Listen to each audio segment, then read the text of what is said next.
BabaGanoosh. BabaGanoosh. Here we are. Another week down, another episode coming in the books. Take two. Take two, baby. Need one of those. I don't even know what the hell they're called. Those little chop boards. Two. Oh, we can get one of those. A storyboard thingy. Yeah. No, wait. What are those called? You know, I actually learned back in the day the purpose of those was probably multifaceted, but one of the purposes was they would slam it down, right? And it would make that noise. Yeah. And there would always be someone from audio with a boom, and that's where they would mark the audio so they knew how to sync up in case they needed to sync up the actors with the audio they record. So that clap down wasn't just to tell people to shut the fuck up? No, it was actually also to right. post-editing to mark certain time positions of the audio. All right, that makes sense. Yeah. That makes some sense. So, BabaGanoosh world, here we are. Take two. Carmi and Devin, it's been quite a week of life. Wouldn't you say? It's been a fucked up week. It has been been a sad week, a tragic week in many aspects. It's rest in peace to Charlie is in order. We were actually filming the other day, literally when it went down, and we left that day filming saying, you know, we're praying for you, Charlie. We hope you pull through. And fortunately, got the bad news shortly after we wrapped up. Yeah. Yeah, well, it is. It's incredible, though, the outpouring of support and the amount of people that have truly been affected by this. And I'm talking about the good people out there. And, you know, obviously there's a lot of really shitty things people are saying, and I don't understand it. I really haven't seen a lot of it. And the couple of things here and there I have seen, it's absolutely disgusting. But the amount of young people, especially, that are moved by Charlie Kirk, I had no idea.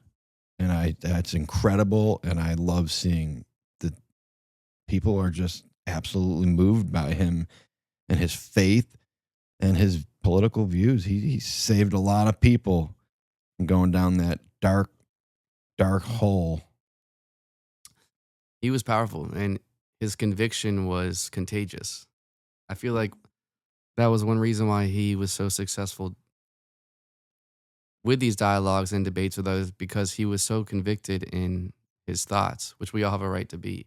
Doesn't mean you're right or wrong, but it's contagious when someone believes in something as much as he did, right? And I mean, I became a fan of his over the last few years, and I would love watching the videos that he would post or listening to his podcast. And what irks me kind of is the people online that are for some reason triggered with all of the support and attention and love and just response to his death. You know what I mean? Like, isn't that weird, bro? Like, I mean, if it triggers you, the people are sad for someone who was murdered in broad daylight. I'm sorry, there's something wrong with you. why would it make people feel any sort of way with the amount of attention and the amount of people that are affected by this? That's what I find so strange. The people trying to be contrarian, and instead of just honoring a person's life, bringing up other tragic events. It's just weird. One that just aggravates me is, oh, well, you know, the hate speech. First of all, I don't think any of Charlie Kirk's words were hate speech. No. He spoke his point of view, he spoke his feelings, and he spoke his truth.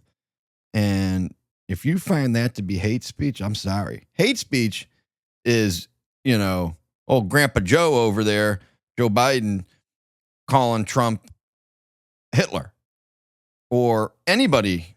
Or The View. Yeah, anybody that calls Trump Charlie Kirk. Fascists. Yes, any of these good American people, you're the hate speech. It has nothing to do with the other side. And it's not that it's a side thing.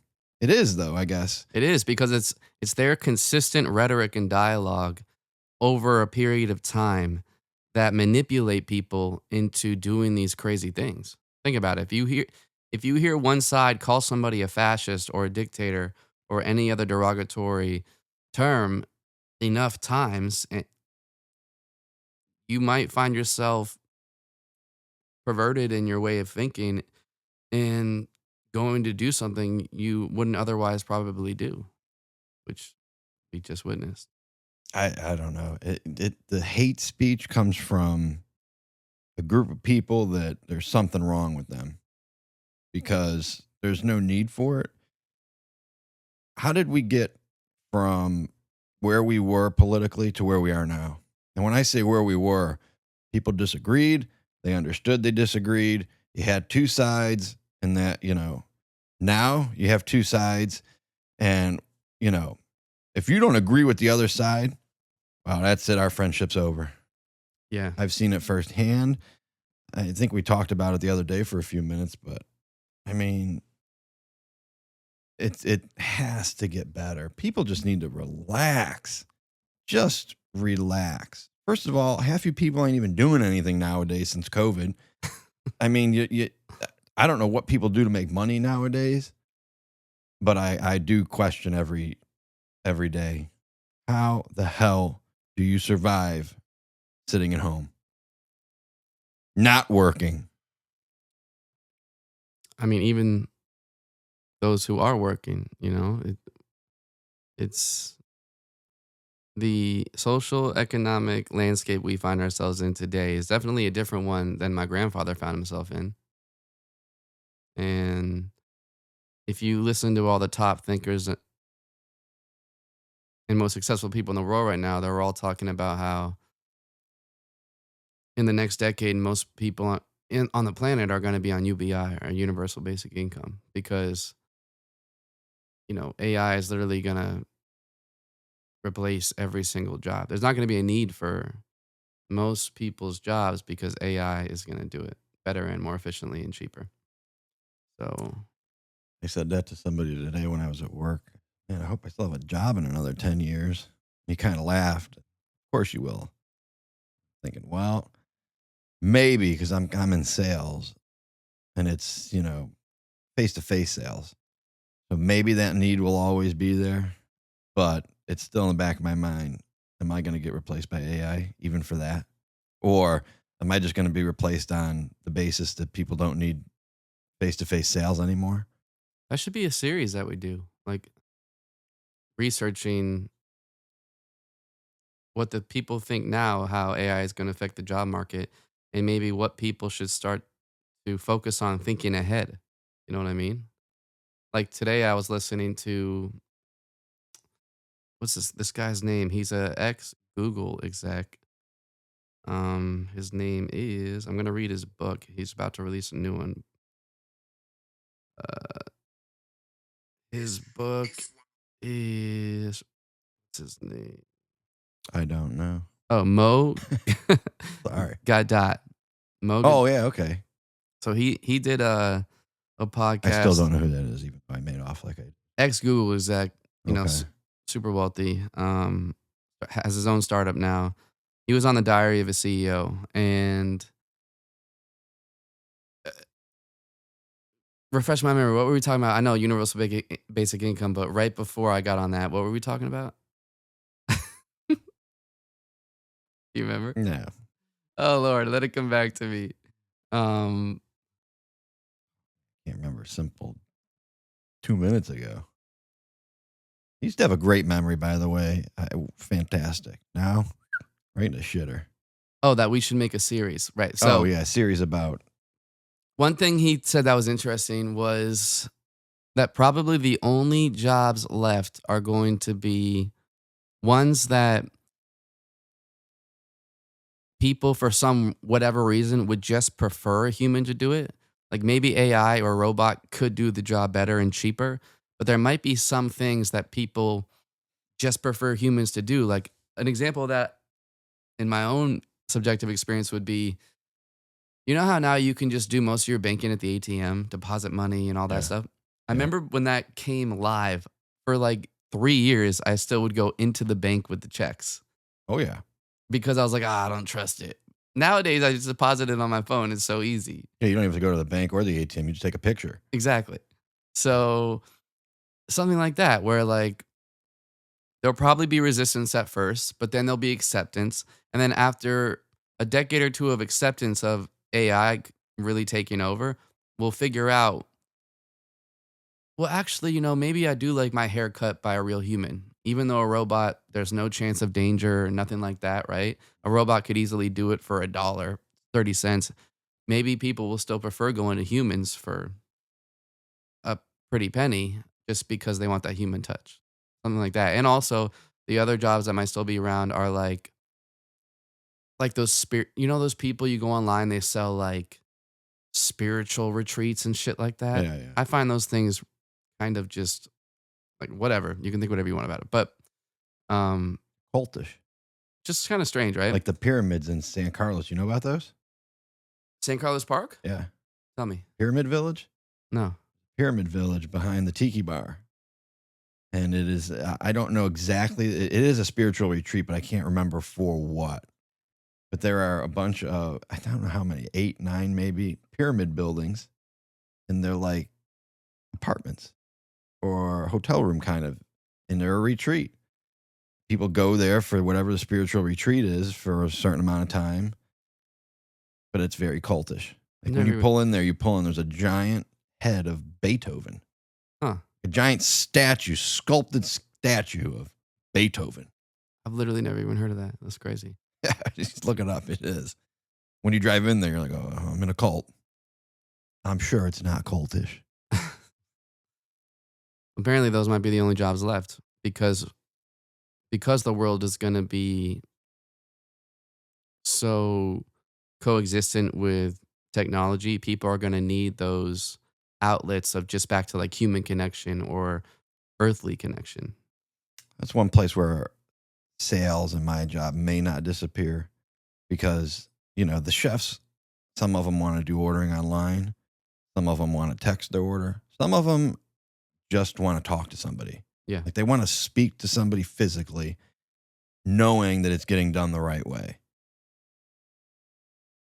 So you can't replace that with a robot or anybody else. It's kind of scary, bro. I mean, most leaders in that field right now are saying that 2027 is like the last year of normalcy that we have left. They say after 2027, we'll probably have 15 years of like a dystopian kind of living just because it's going to be such a, like they say, rip the Band-Aid off, right? Yeah, yeah. Well, right now we're going to rip a Band-Aid off with super intelligence that we can't do anything about it. The people that run the world, they want to utilize the super intelligence. They want to control it, number one. Mo Gadot said we're going to have 15 years of a dystopian, like kind of crazy world where we have upheavals and people trying to fight back against it, world wars. But he said after that, we're going to have a utopia. Like things will just kind of settle. Mm-hmm. And apparently with the new technology, we are literally going to be able to provide all of our needs for everybody at such a low cost that our lives are going to go from like right now we hustle. We've been hustling our entire life. Mm-hmm. Imagine in 15 years if you literally wake up and instead of being like, I have to go to work today, it's like, what do I want to do today? But with no worries because there actually is no more need for, there'll probably be. Got to be a need for money, though. That can't go away. Got to pay bills. Your bills are always going to be there, though, right? I don't think so. It doesn't. He makes it seem like the cost of everything is going to be so low because of technology that There'll still be currency. Like Bitcoin will most likely be the currency because it's the only scarce asset we really have. I mean, think about it, like with gold. There could be an asteroid out there that has 10 times the amount of gold on Earth right now. So you can always get more gold. You can print more money. The one flaw people will talk about with Bitcoin is What are you going to do? Send somebody to space to go see that asteroid and start chopping gold off? Seems like kind of a task. I saw Armageddon. They'll do it, trouble though. with one fucking rock in that movie. They'll definitely do it. I mean, Elon's about to become our first trillionaire. He wants to go to Mars. They're definitely going to be exploring. And then also, too, we end up in that utopia 15, 20 years from now. And by then, we'll probably have the technology to extend life, probably infinitely. I read that the other day. They said you just got to make it like 10 more years. And then they're going to be able to extend life by a certain amount of time. Each year. Yeah. And then in a few years later, it'll get longer and longer. Exactly. But, I mean, again, here you go. You're playing God at that point. Your organs, when they shut down, they should be shutting down, of old age. But old age is technically a disease. Aging is a disease. Most people think that nowadays. Like most. What's a disease? Yeah. Well, the most educated and successful people I come across and I listen to, they have that belief that aging actually is a disease. And our job right now as humans is to be as healthy as possible and don't die before these technologies emerge. I tell my mom and dad all the time, I'm like, they might think I'm crazy, but I'm like, don't give up. Like, be as healthy and strong as you can so you can be here for these technologies. You think it's going to be outpriced for regular people, though? No. I think we'll probably have a year or two of... Well, that's another thing is with AI and robotics. And then, I mean, people used to live... I mean, I don't know how many people realize this. In the Bible, people lived hundreds of years. God put an end to that. And people, Adam, if I'm not mistaken, Adam was alive at the same time Noah was alive. People may not realize that, but people lived to hundreds and hundreds of years. And little by little, God cut down how long you could live. People were living too long. And he didn't think people should live as long anymore. You know the people who are like, oh, I wouldn't want to live forever. I'm like, why? Who the fuck wants to die? Nobody wants to die. And the people who are saying that, I think, are just so ingrained with the thought of death and I guess whatever it is. But if you present someone with, do you want to die or do you want to live? I guarantee, who the fuck's going to say they want to die? Yeah. And then someone will say, well, if people live forever, what about overpopulation? Well, people will probably have less children. Right now, people have children because they need a replacement for themselves, if you think about it. And I think people will still have children, except if people can live indefinitely. Well, that's coming down these days. It is. We need to reverse it, though. I mean, the declining birth rate is a big issue that isn't really talked about a lot right now. Elon brings it up a bunch, but... That's because he's got 52 kids. But all we need is him and Nick Cannon. He can repopulate the whole earth. Bro, we get 3 million people watching the pod, and I don't have to entertain anymore. Yeah, I'll probably have like 20 kids. But let me know how that works out. I think people still have kids, but on a different time frame. Like right now, people have kids in their 20s, 30s. Maybe by the time we can live indefinitely, you have kids every 300, 400, or 500 years. You know what I mean? Like, I mean, 300 or 400 years. You know how long that is? it's a long time, but think about it. If we can live indefinitely, our whole perspective is going to change. And then some people will say, well, won't that make things less special? If you can just live however long you want, won't life lose its meaning? Not really, because how much of life do you remember? You remember your life, right? But do you remember it specifically? No. Day by day? No. So like, I don't remember what we were talking about few minutes ago just to circle back. So imagine if you could live indefinitely, it will make things even that much more special. Because say you went to Hawaii 5 years ago, which was an awesome trip, but if you're coming from that person's perspective, it was only awesome because they're gonna die one day and they got to experience it. Well, if you don't even really remember it anyways, and you can live indefinitely, you'll get to experience it over and over again, which to me seems way better than a limited, scarce, like. I think living indefinitely, though, you have to have the monetary value of life would have to go away. I think.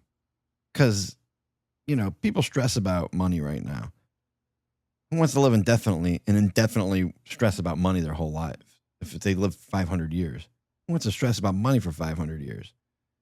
So I think that would have to change somehow. In the next pod, I'm going to come back way more educated because I think AI is going to change that. All right. If AI replaces 99% of the jobs and everybody on planet Earth literally has to go on a universal basic income, over time, we might even lose the act of exchange because everything will be provided because of AI and robotics doing the work and allowing us to be able to provide. We might even just go to stores and just take what we need because the point of exchange is irrelevant. People won't have to go and hoard No. toilet paper like they did during COVID because you just need what you need. No. And you won't even need to use your, maybe universal basic income will just be like a conditioning tool because people are so used to that method of exchange. Maybe for 10, 20 years, you're on UBI, but after 10, 20 years, technology has progressed that much more to where you're literally just you're waking up and you're going to get your cup of coffee. You're not even exchanging it. I mean, it's a robot that's giving it to you. Yeah. But then I need to read his book because he literally believes this, that guy, Mo Gadot, that. Is it Gadot or Godot? I don't know. I didn't think you would. Yeah. Let us know. But our second episode, this is, take two, but it's, the second dry run, really, at the end of the day. Second dry one, number 2. Well, let me read you. Yeah, I don't know. I don't know that I'm sold on the thought of eternal life. I'll help you get there, bro. Oh, thank you. So on Instagram today, the Naples Daily News made a post about Charlie. And it was about how the Florida Department of Education is investigating educators accused of posting despicable comments on social media. So somebody comments, we should probably also investigate all of the people who don't care when children are being shot dead in their classrooms on a weekly basis, but suddenly have empathy when Charlie Kirk dies because of gun violence. We've had hundreds of children and teachers bleed out the same way he did and die on impact next to their 6-year-old classmates. But since we don't have it on video, maybe it's not as impactful for some. So I comment and I go,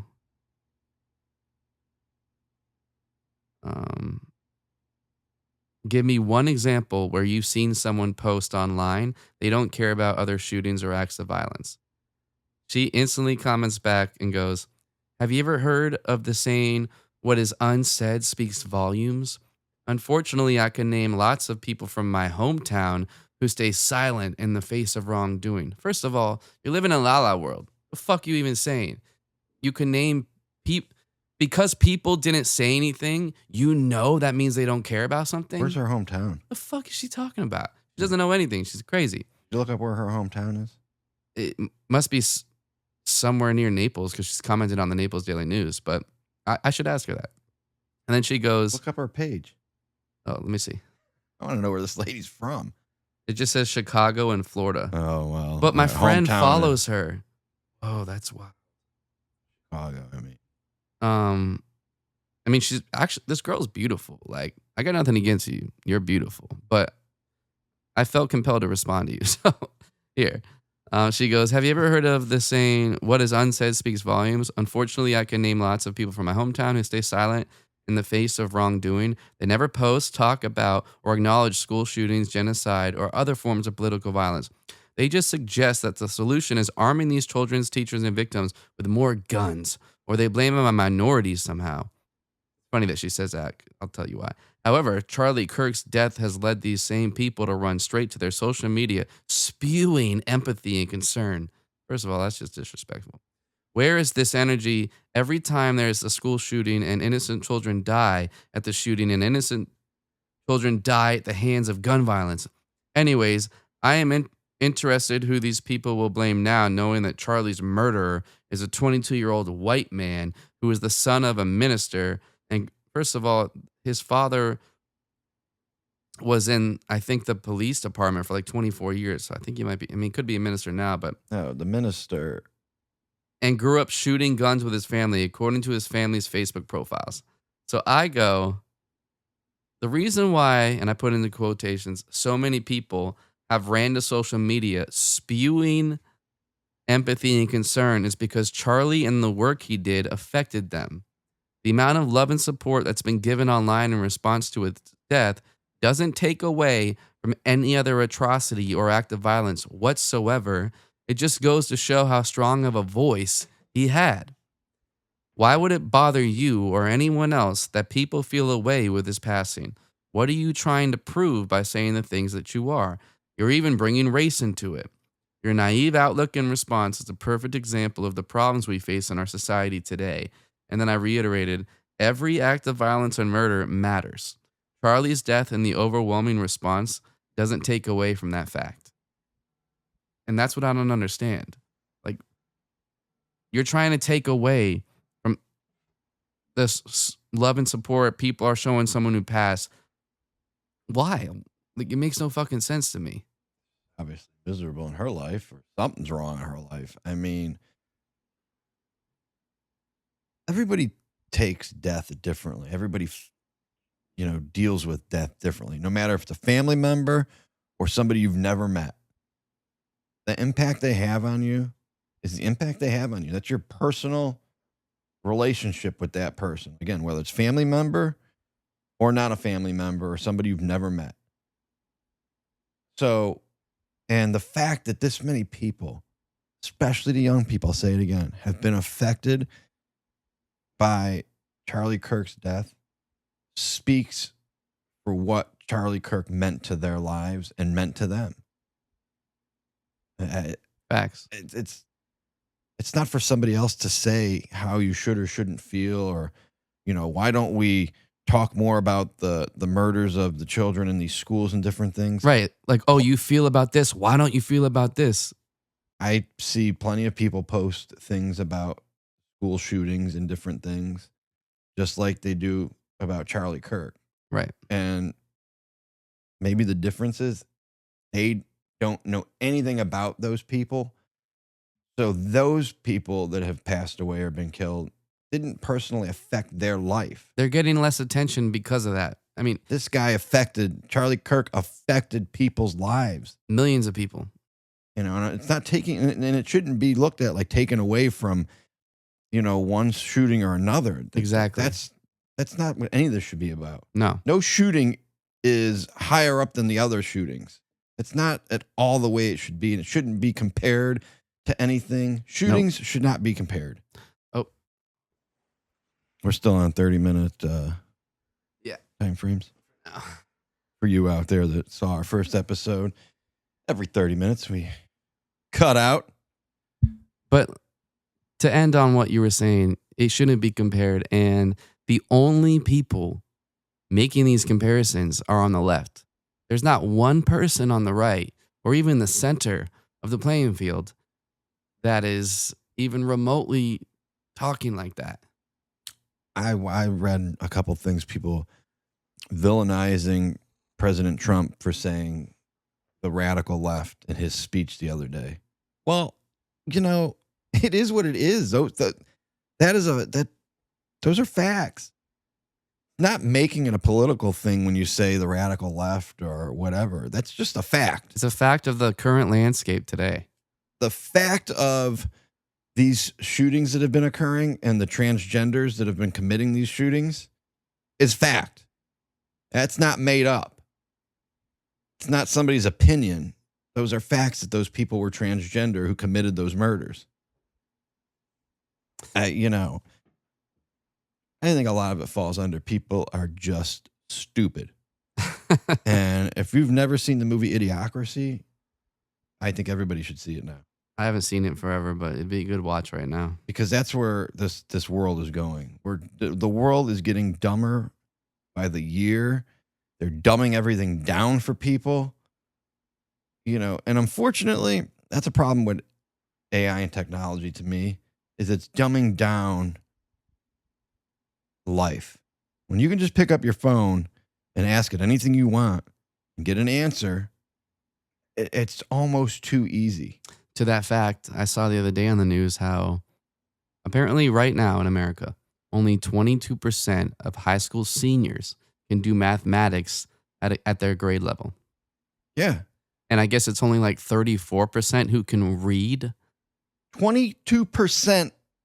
That's sad. That's insane. We have dumbed everything down. Well, when we were in school, you're never gonna. You need to do this without a calculator because you ain't gonna have a calculator out in the street one day. Let's fast forward 25 years. That'd Mrs. Bowie. That'd be fascinating to look at the curriculum from like the early 1900s to today, and just to see the change over the years, because it's probably going to look like night and day. I mean, if I've done it before where I look at a curriculum from like 1915 at a school, and it was way more difficult than when you and I went to school. But imagine even now, like it's just, I couldn't do homework for children. Well, it's weird. Plus, they teach it a different way. They teach it a different way, and it's very like specific niche things that if you don't use it, you kind of lose it because everyday life doesn't require most of the things you're learning in school. That was a point Charlie Kirk brought up. Why does everybody feel the need you have to go to college?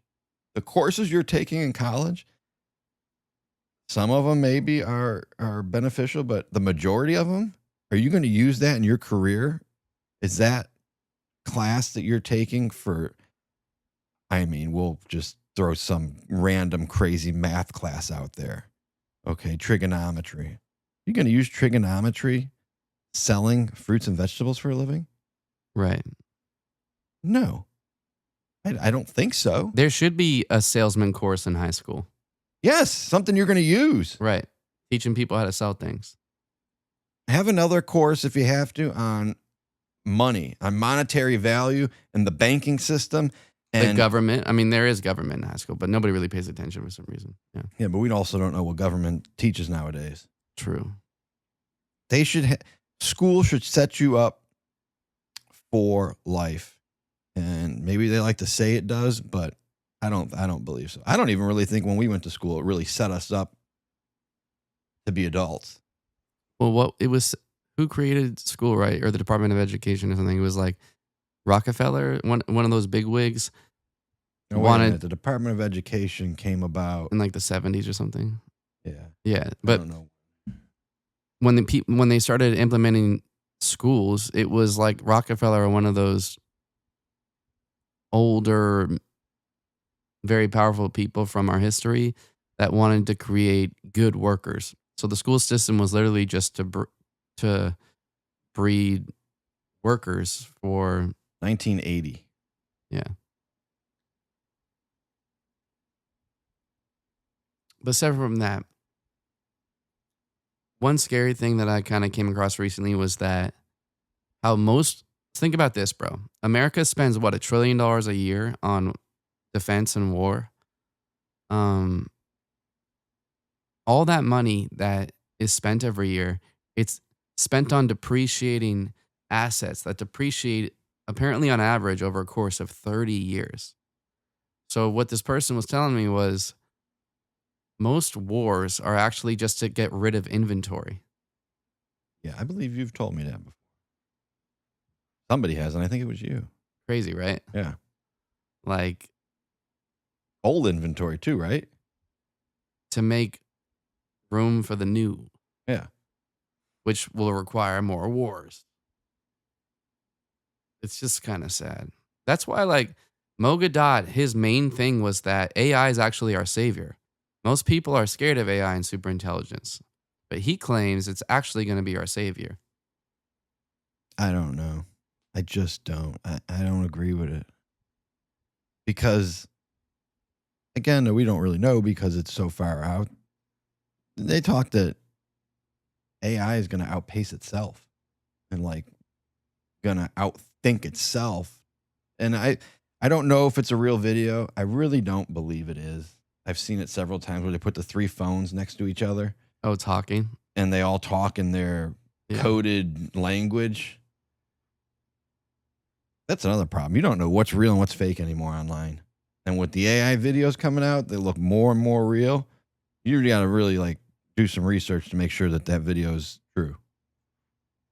And that's going to take away from so many industries.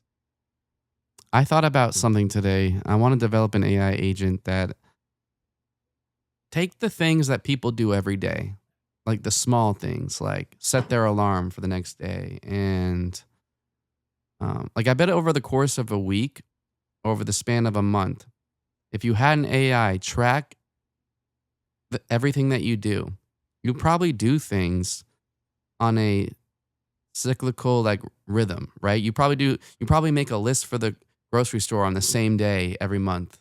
You know what I mean? Something Every like Thursday. Exactly. So imagine if BOGO, Publix, thank you.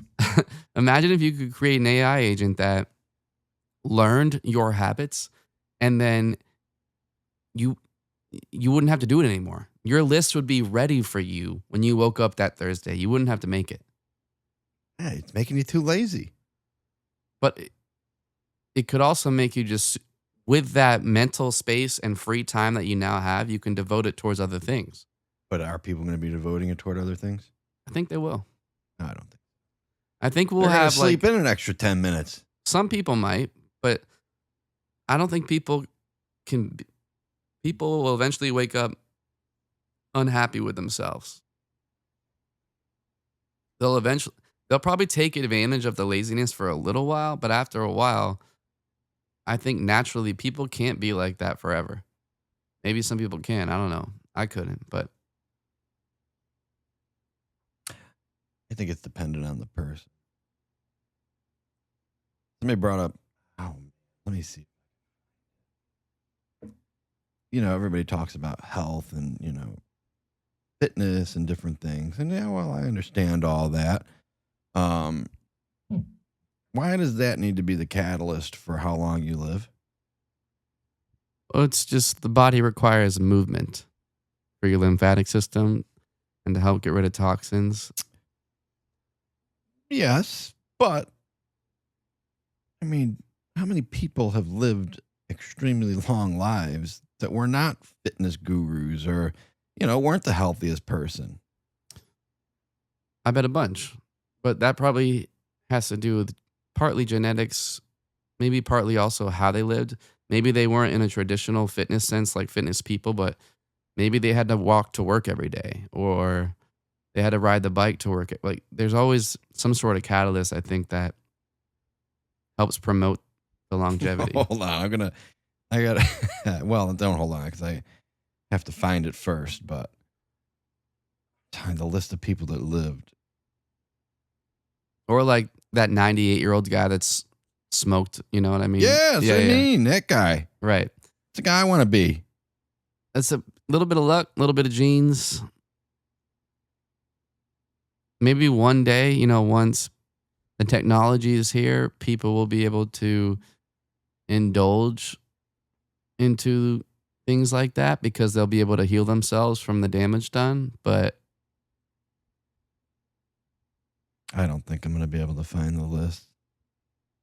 Basically, it was, you know, it was a list of celebrities or here it is. I did find it. Okay.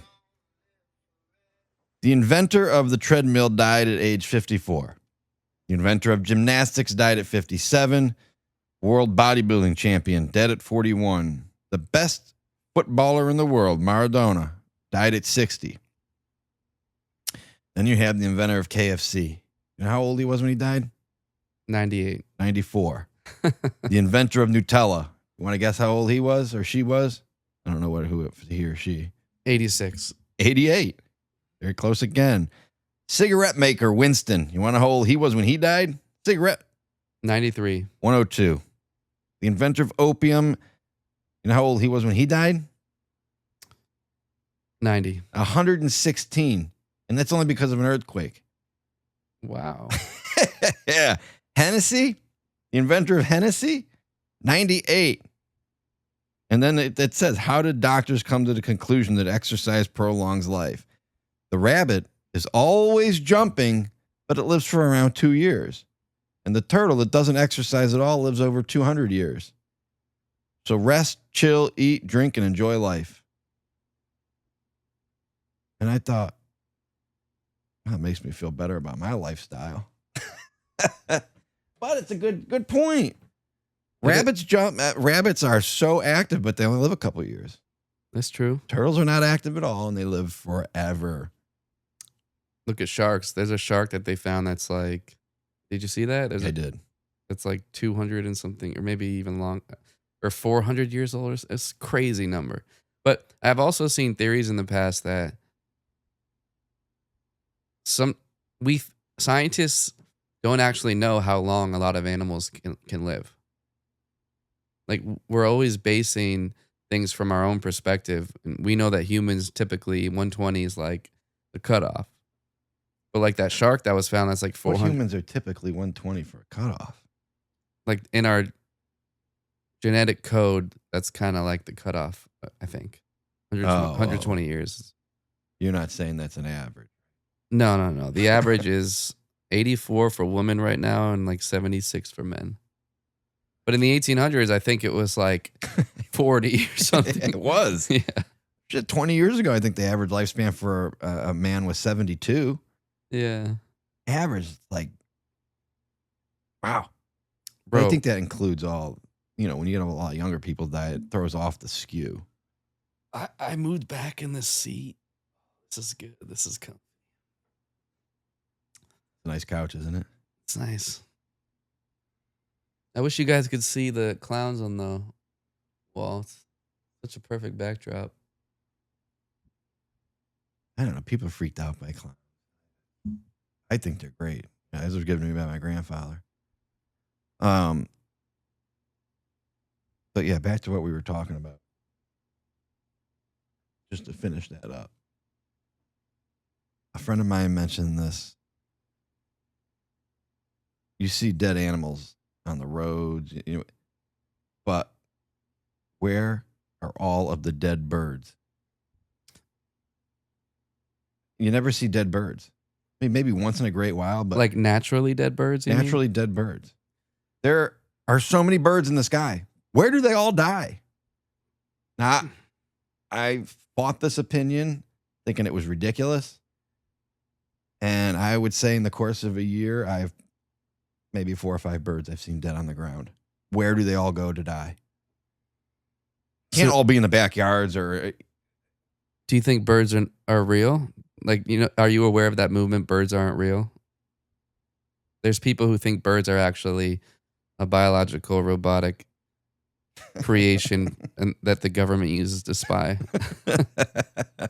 I think I've heard that, and it's ridiculous. Yeah, I know. I know people that are afraid of birds. I also think it's ridiculous. But well, let's see what Google says. Where do birds die? There's so many birds. Where do birds? I think we asked it, and it didn't really give a... Birds don't go to a special place to die. They die where they are, which is often a hidden spot, like a dense bush or their nest, as they hide when feeling sick or weak. Because bird bodies are small and they decompose quickly, and they get eaten up by the insects. All right. That makes sense. It does. I just think there's a lot more birds than that. Although I saw something the other day. Speaking of a mass amount of, do you know what 1 million mosquitoes looks like? Weirdly enough, I saw a nest of daddy long legs, which looked crazy. But I don't want to talk about it. It's disgusting. The fact you even brought it up. What, the daddy long legs? Ugh. Oh, well, what do mosquitoes look like? 1 million mosquitoes are like the size of a basketball. Oh, really? Yeah, that's how small they are. The daddy long legs thing, is that the guy that walks up to that wall? Yeah. Oh my God, I wanted to throw up. This is crazy, bro. Oh. You know, weirdly enough, my whole life I've always been afraid of spiders, but as of late, I've been trying to conquer that fear. And like, I don't kill the spiders that I see around anymore. I used to, not anymore. I spray them fuckers real quick. But there's people online who post videos now of their pet spiders, and it's kind of adorable what I see, and it's like breaking that Disgusting. wall for me. Ugh. Spiders seem actually kind of cute and like almost like a tiny little dog. Like it plays with the humans and stuff like that. No. Yeah, for real. It does. There's not, you can't throw a ball and have a spider go get it and bring it back. Bro, there's these games that they'll play where like this guy is, I mean, it seems like a dog because this guy will play a game where he'll put his finger or like a little insect treat for the spider, like away a little bit from where the spider's at. And the video is of the spider eventually going to get it. And then you see like a zoom in on the spider and it's like trying to reach out to the human with its little legs. It's kind of cute. That's disgusting. I'm definitely afraid of spiders, though. I used to be, but seeing these videos is like breaking that down for me. Like that daddy long legs video. I knew not to watch it, but I did anyway. I didn't watch much of it, but as soon as that guy moved that a little bit and they started all moving, that was enough for me. Like there's nothing cute about that. And apparently daddy long legs are a different species of arachnid or something like that. Like, well, they're very poisonous. Extremely poisonous, but they're so small that the amount of venom they produce doesn't harm you. And they only have one body. When I guess spiders have two connected or something, and then also they only have two eyes when spiders have more. Spiders are awful. I think they're so creepy to me. The way they walk with it, they're just creepy. I've always been deathly afraid of spiders. There's two things in this life that I absolutely hate. Spiders and cilantro. Does it taste like soap? No, I wish it did. That's I would fine. probably eat it. Cilantro is absolutely disgusting. I don't, Horrible. I don't mind it in like Spanish cuisine. But when people put cilantro in not Spanish cuisine, I'm like, why? I don't even like the smell of it. I can smell it and I gag. Or juice. You can put a bunch of cilantro in like apple and carrot juice or something. It's like 2011, maybe 2000. No, I think it was 2012. Absolute Vodka came out with a cilantro lime vodka.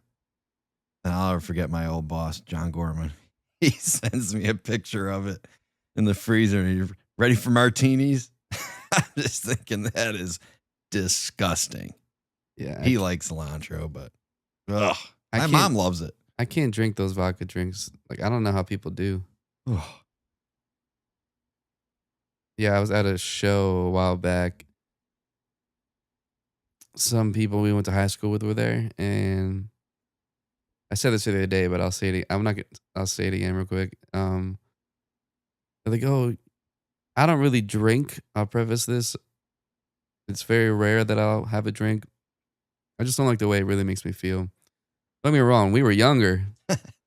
You know, I got fucked up with the best of them. But nowadays in my life, I don't smoke. I don't drink. I'd rather just raw dog it. I like just life. And so anyways, they're like, "Yo, Devin, you want a drink?" And sometimes at my shows or gigs, I will feel such a pressure that if I say no, it's going to kill the vibe. You know what I mean? So I'm just like, "Oh, sure." And he goes, "Oh, what do you want? Blah, blah, blah." And in my head, I thought that was some sort of like light beer. So I'm like, Yeah, it's perfect. But it was one of those drinks, those vodka pre-made drinks. Like a High Noon or something? Yeah, exactly. Neutral? High Noon, I think it was. Yeah. And I remember he brings it to me. I'm like, oh, thanks, bro. We cheers. And I go to take like the biggest swig. And instantly I taste the vodka. And I'm like, I drink it in front of him. But he goes back to wherever his cabana was. And I go to the bartender. I'm like, hey, bro. He's like, what's up? I'm like, yo, my buddy just gave me this. I didn't know it was vodka. Can I just have like a light beer? He's like, all right, sure. And he gave me a light beer. But I like the High Noons and Neutrals. Some of them I taste like shit, but some of them are good. That's becoming a big thing now, though. I was talking to a liquor rep the other day about it, and it's like, it is, yeah. you know, these vodka drinks in a can, which is kind of what I was bringing up to you yesterday about. There's no rum drinks. Everything's always vodka or malt beverage. Why is there nothing with rum? Which we need to get on that with Benny Boy. Yeah. Friend of ours. Terrific rum company. Shout out to Alligator Bay.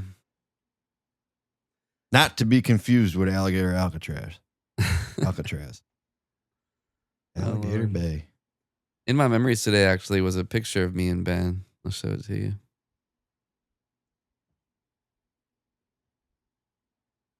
Did he get the spot set up and everything in Bonita now? Yeah, they're, actually, Matt Slaughter is a co-owner or whatever. Matt, the co-owner with them on that location. Really? Mm-hmm. How's he doing? Dude's a winner, bro. I mean, I haven't seen him in years or really spoken to him, but from what I can gather, he's killing it, bro. Good for him. Yeah.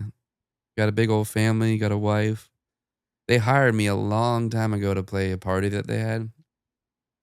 And then the last time I saw him was at Max Kuchar's wedding. Remember Max? I remember a lot of parties at Max. Yo, Max, we should have you on the pod, bro. Come on down. He's a character. Yeah. Oh, man. I remember his backyard, and then I remember his graduation party. Mr. Steiner was there. He was?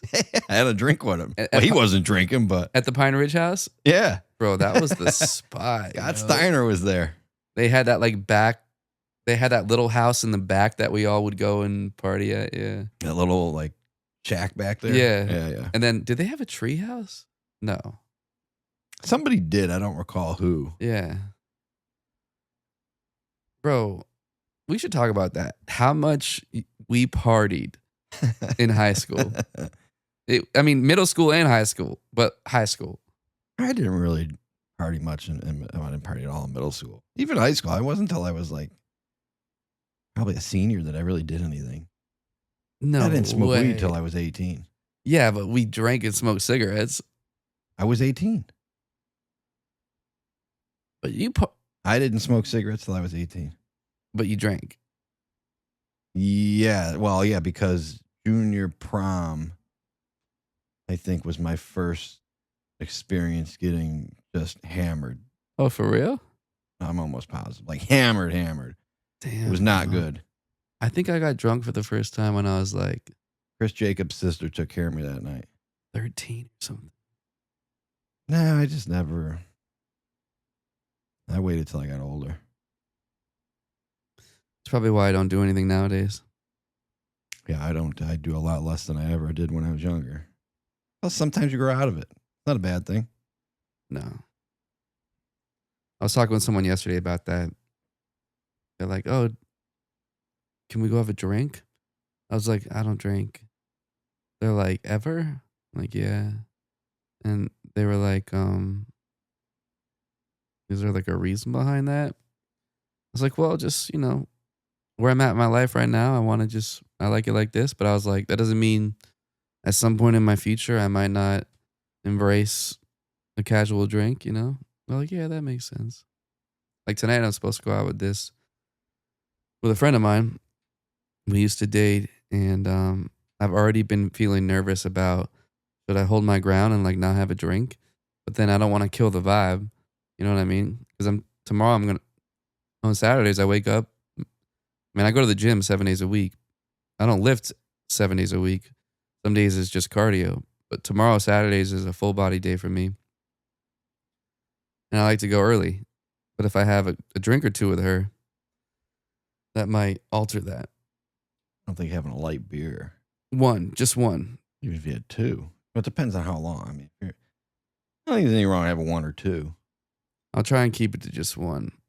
Obviously, she's beautiful. I want to have a good night, so I don't want to kill the vibe. But I would see how it's going when you're there.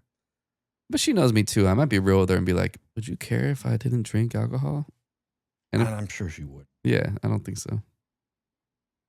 People, for the most part, understand that some people don't want to drink. And drinking nowadays has tremendously dropped off, especially with the younger people. I keep seeing that on the news. Yeah, and now coming out with all these THC drinks, it's going to drop off even more. That's the one thing that sometimes I'm like, I get the urge, I kind of want to eat an edible or something. It's not like it's kind of rare that happens, but every so often I get that. I'm like, I kind of want to eat an edible when I get home.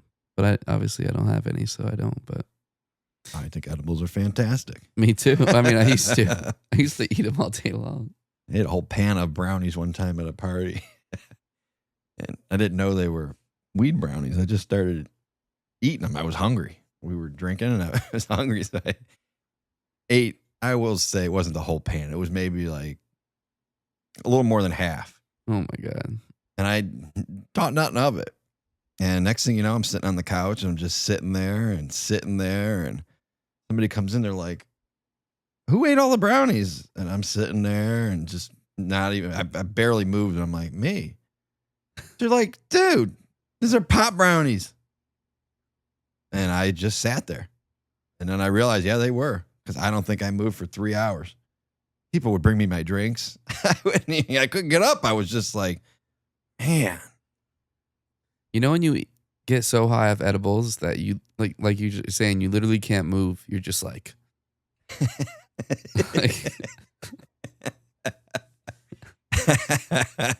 Honestly, that was probably the only time that ever happened. A friend of mine bought a gummy bear one time.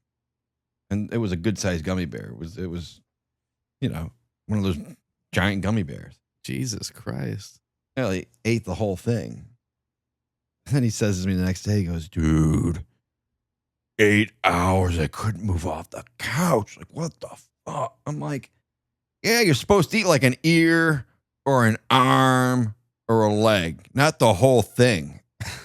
Like, that's not what it's meant for. No wonder you sat there for 8 hours. Oh my God.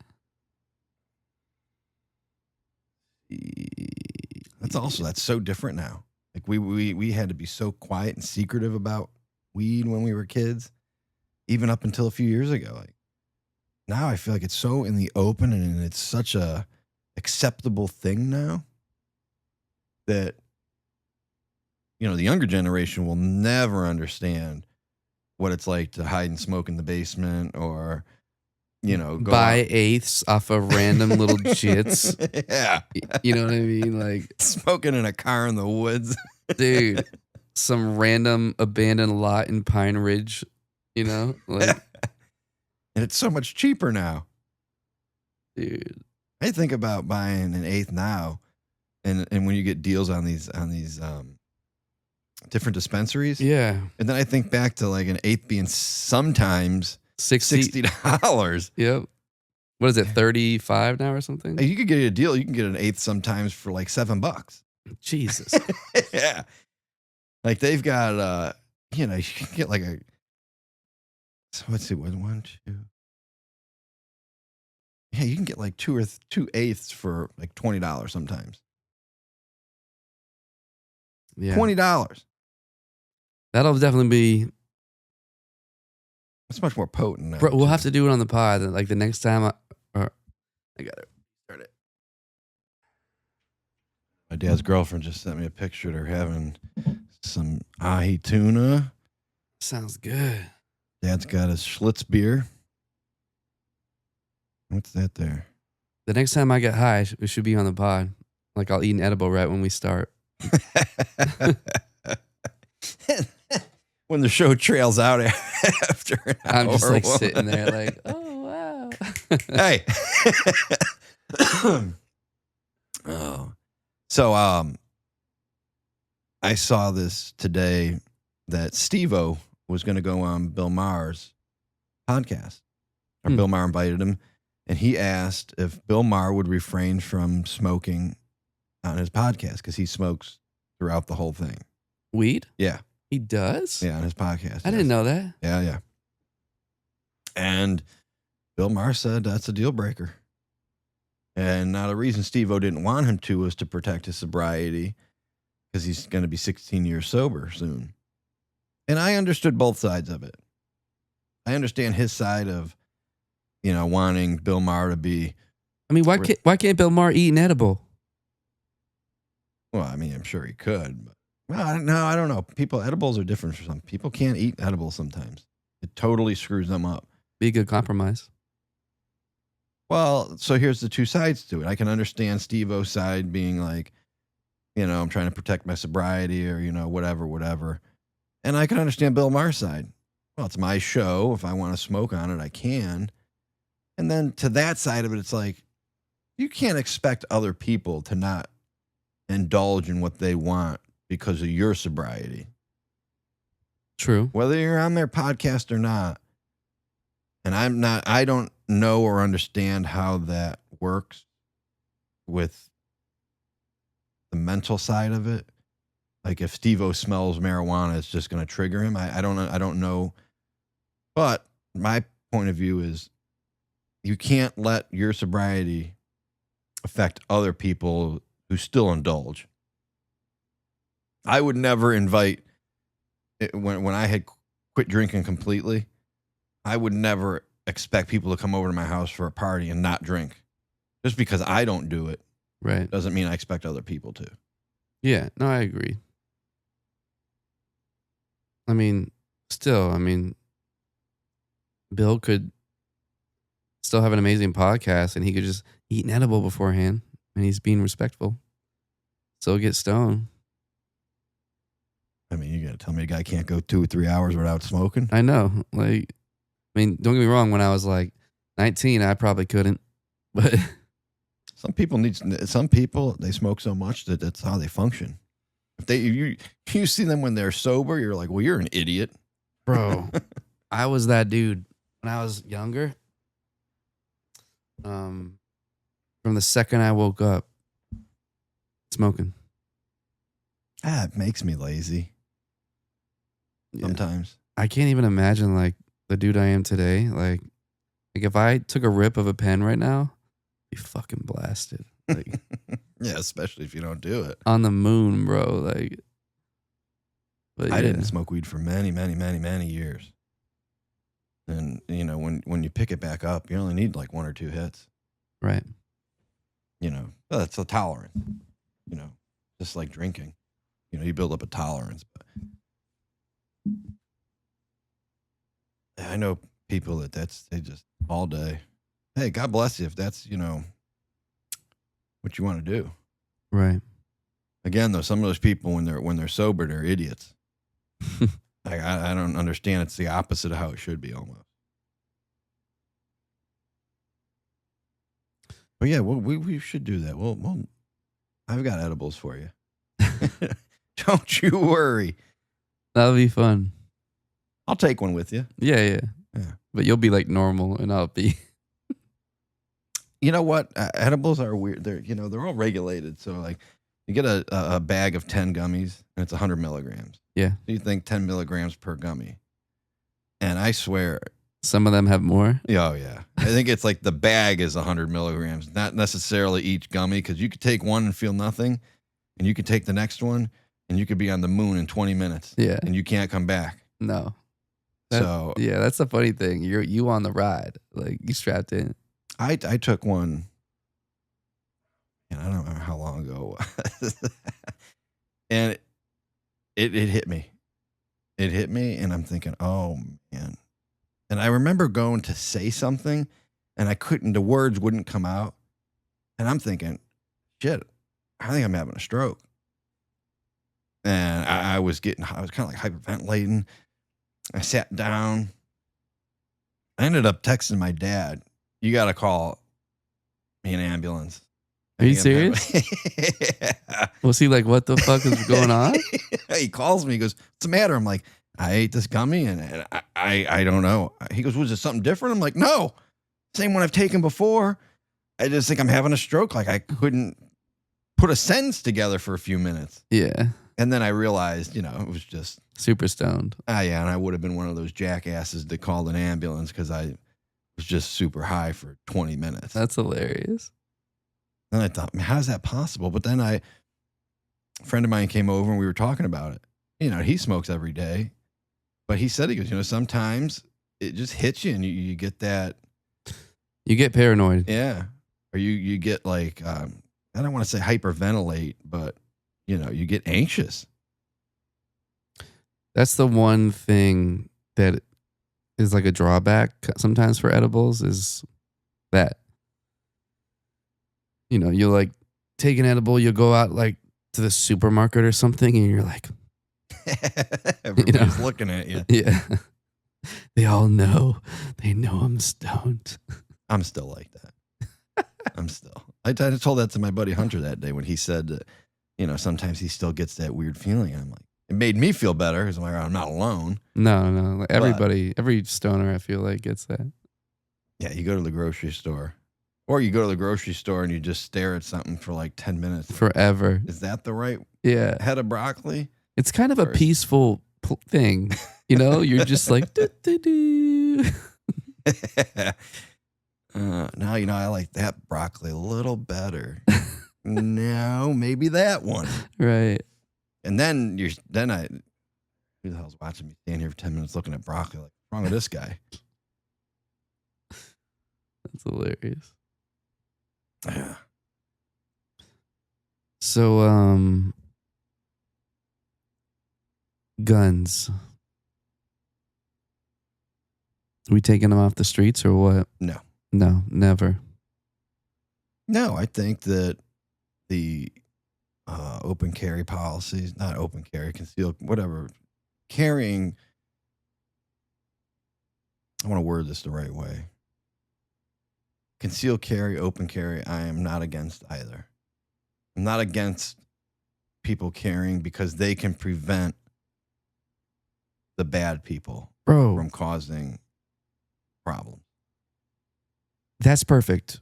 The dynamic you just said. I wanted to talk to you today on the pod on series we can do. One thing that I want to do on the pod is bring two people of opposing viewpoints together. And we all have a discussion. The first one we could do is bring someone pro-gun and bring someone who wants to take guns off the streets. I know who that is. We could ask. What's her face? Yeah, our good friend. I mean, I would love it. I wouldn't be so upset if she wasn't like a reoccurring guest. I would love to have somebody like that. Someone who's just different from us. Have her viewpoint. Exactly. But they have to be cool. They can't come over here hating us because we're different or we don't think the same. They have to be like a homie who doesn't care that we don't think the same and is open to that, dialogue. That's true. We'll never get that out of her. I'll ask her. No, for real, I will. But you know what? I did find out also that I do still follow her on Instagram. I don't think I follow her. She follows me. She looks at every story that I post. I started looking at all hers. In the last 3 or 4 days, I make sure to look at all hers. What does she post about? The liberal craziness. Yeah. Just the absolute opposite. Global warming. Yeah. Like, total opposite of what we think. Yeah. He's probably that contrarian going, did you know there was a school shooting the day Charlie died? She posted that. So to that effect, that day, well, behind closed doors, nobody knows that they voted not to release the Epstein files. Senate passed She posted that? Yeah. The behind the scenes, what nobody saw while Charlie Kirk's Is that true? story was going on, that the Senate passed not to release the Epstein files. And it is true. Instead of looking at it that way, why don't we look at it like, As a had this coincidence. tragedy not occurred, that might have been the head story.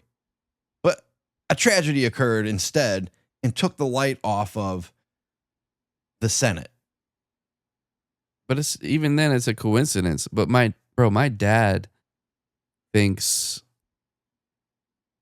otherwise. He literally, like, on my rest in peace Charlie post, he goes, he'll be back. That's what he said. Back from where? Like, I don't think necessarily that he'll be back. He will live on forever. And I hope the youth carries out his views and movement. Turning Point continues to grow and expand and just become a monster.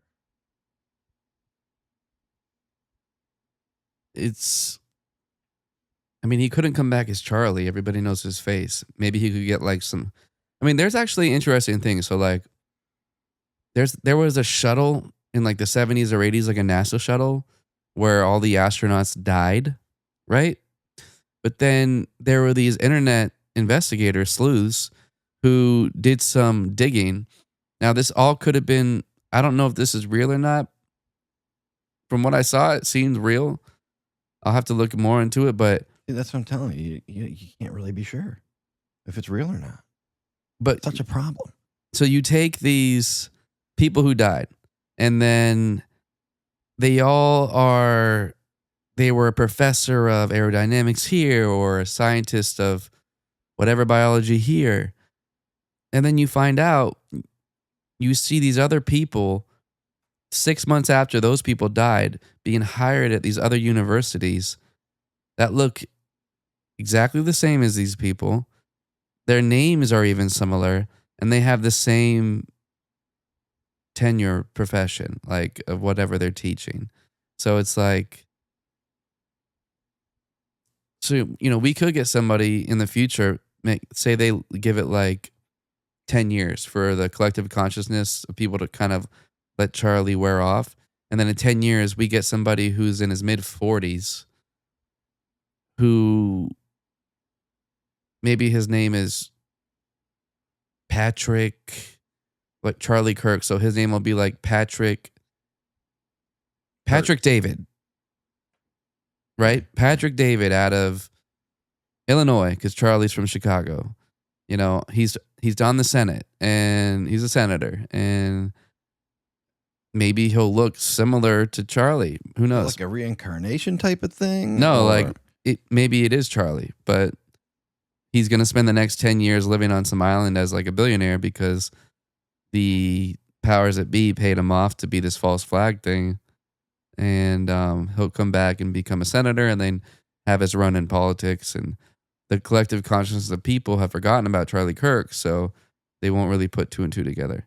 But because AI is about to change the world, and after 2027, nothing's going to look the same, maybe that won't happen. But that's too far-fetched. They could have approached him too and been like, yo, Charlie, super intelligence is here. The world's about to change immensely. So, governments are all going to be changed. Would you be willing to be a part of this narrative? I don't think so. He was such a man of faith. He really was. He was such a man of faith, and that's what he wanted to be remembered by. I don't think that him in particular, I don't see that at all.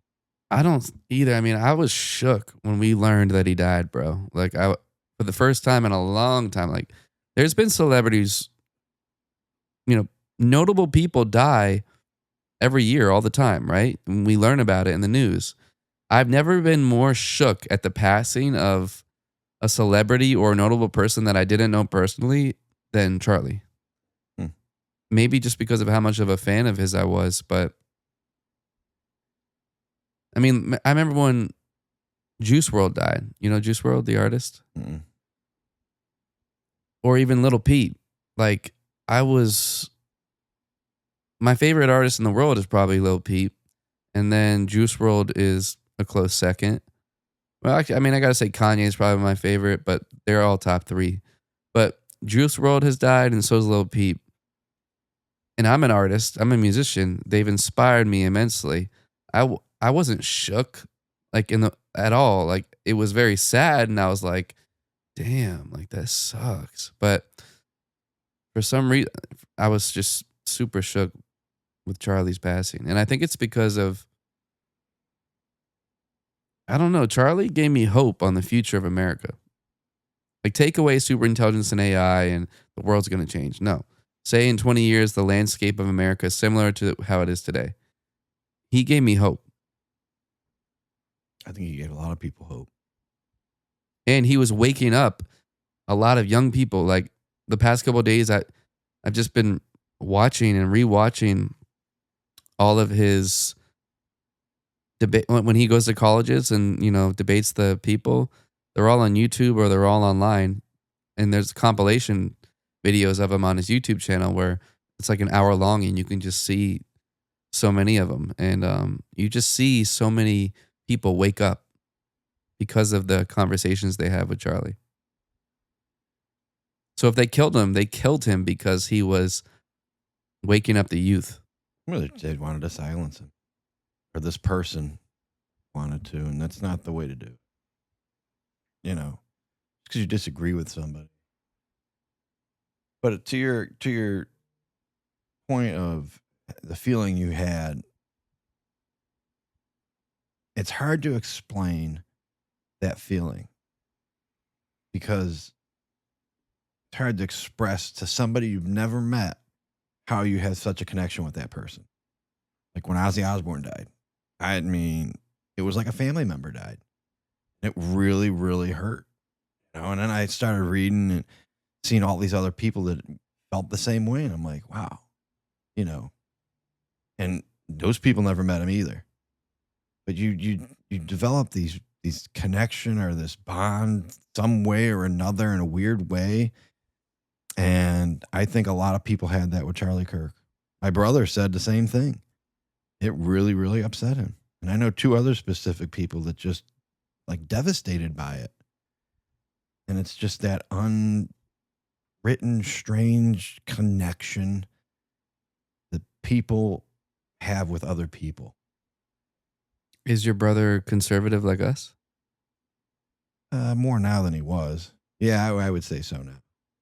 There were some years, where he was kind of more on the liberal side.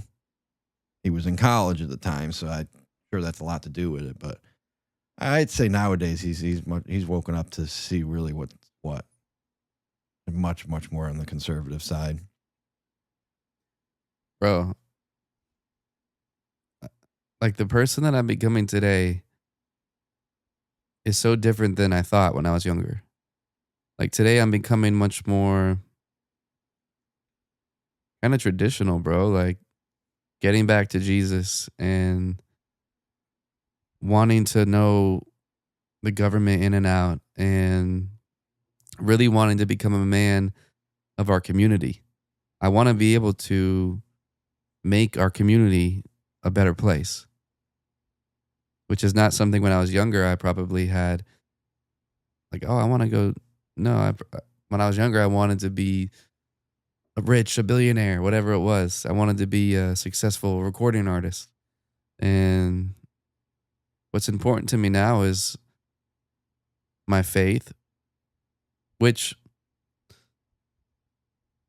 that's another thing, actually. Mo Gadot, the guy we were talking about in the beginning. Actually, not Mo Gadot. It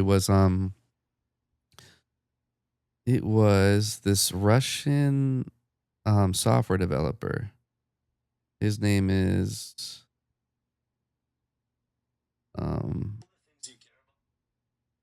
Dr. Roman Yampolsky. I think he's Russian. Smart, really intelligent guy, though. And he says, in his opinion, he believes we're in a simulation right now because... Yeah, I'm starting to believe that guy. Well, the second we can create simulations that you can't differ or decipher as different from reality, he's like billions, trillions are going to be made. And he's like, the odds of you being in the real world are so slim compared to the odds of you being in a simulation that we're most likely in a simulation. And he goes, but he says that doesn't change anything really, because love still feels like love and pain is still pain. Most things are, he's like, the only difference is that there's something outside of the simulation. There's a real world. But he's like, if you look at religions, this isn't, take Christianity, heaven is the real place, right? When people die, they go to heaven. Mm-hmm. So he's like, if you look at religions, it's no different from a super intelligence creating a simulation, because a super intelligence in religion is God, the all omnipotent, all knowing being that created everything. Well, that's the super AI. That's the super intelligence that creates the simulations. My mom's always thought, part of her's always thought we're somebody's science experiment. She's always thought that maybe, we're somebody's science experiment. Someone's dream or something, like someone is dreaming and we're a part of the dream reality. I thought that when I was a kid. More and more though recently, I'm starting to get on the side of the simulation. Some of the stuff going on, because I'm like, this just can't be real.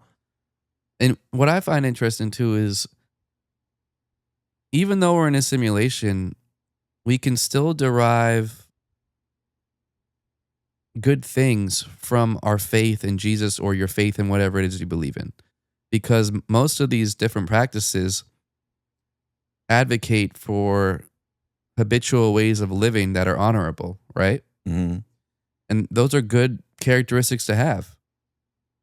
So even though I might be open-minded what I think of the reality of where we are and what we're doing here, like earlier when I said I'm getting back to my faith, like I'm even getting back to, rereading scripture and spiritual texts, because I just want to become a better person. And there's little nuggets and seeds of wisdom in these things that over the millennia have inspired people to be better.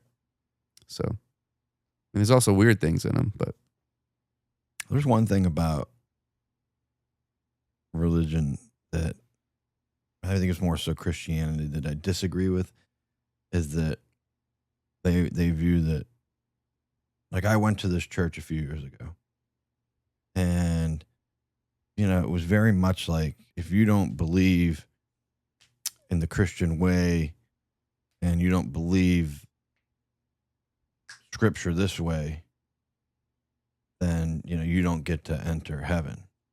And I started thinking, well, other religions talk about their God or about God, but that's their religion. Like, they don't know any better. How can they be discredited from going to heaven? If that's all they were ever taught, and that's all they know, and that's how they pray, or that's what they do for their religion, and that's what they do to get to heaven, their heaven, how can we say that that's wrong?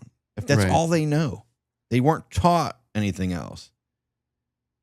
Like Buddhists, if that's all that they know, that's all they've ever been taught, in that part of the world and in that culture, that is their religion. How can we say that they're not going to heaven? Because they're not Christians. They don't know any different.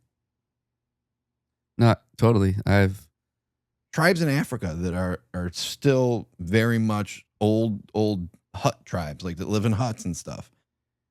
You can't tell me that those people don't get to go to heaven because they're not aware of Jesus. Yes. Yeah. So I that's one thing that I think there in the Bible there is things that pertain to that question.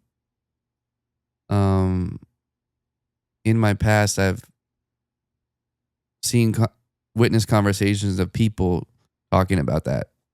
I forget what they would say or what's actually in the Bible, but I totally agree though. And I'm sure a lot of people feel the same way too. Like Catholics versus non-denominational. Yeah. How do you say that? Oh, well, because if you look at that mindset, that the non-denominational views are how you get into heaven. Oh, well, because they have Catholic views that they don't. Right. That part doesn't make sense to me. It's like literally like a saint of a person gets to the gates of heaven and they're just like, oh, you weren't a Christian. Exactly. He's like, what's that? They're like, next. Yeah. Sorry, buddy. Yeah. Sorry, that's all you know, but Yeah. maybe next time you'll come back, and you'll have the right religion. Yeah. So that's one thing that I really, really feel strongly about.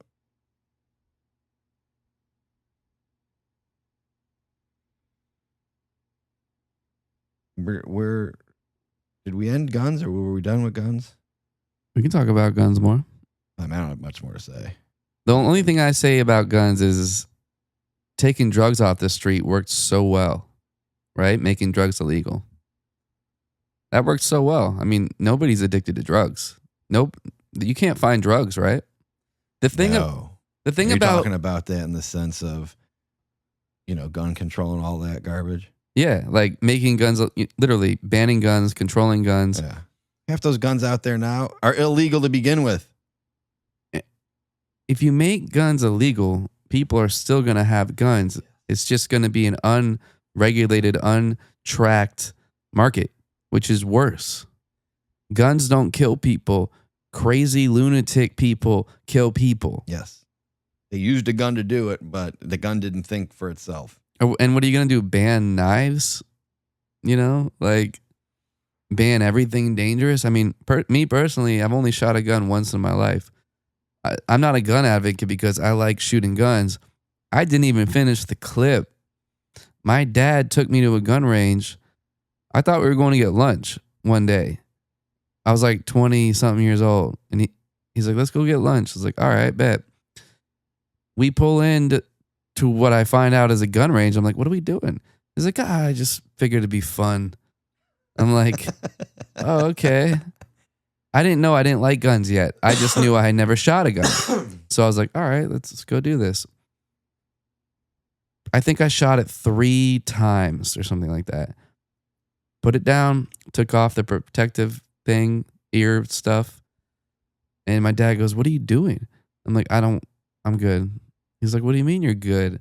I'm like, I don't like this. And he finished the clip and we went and got lunch.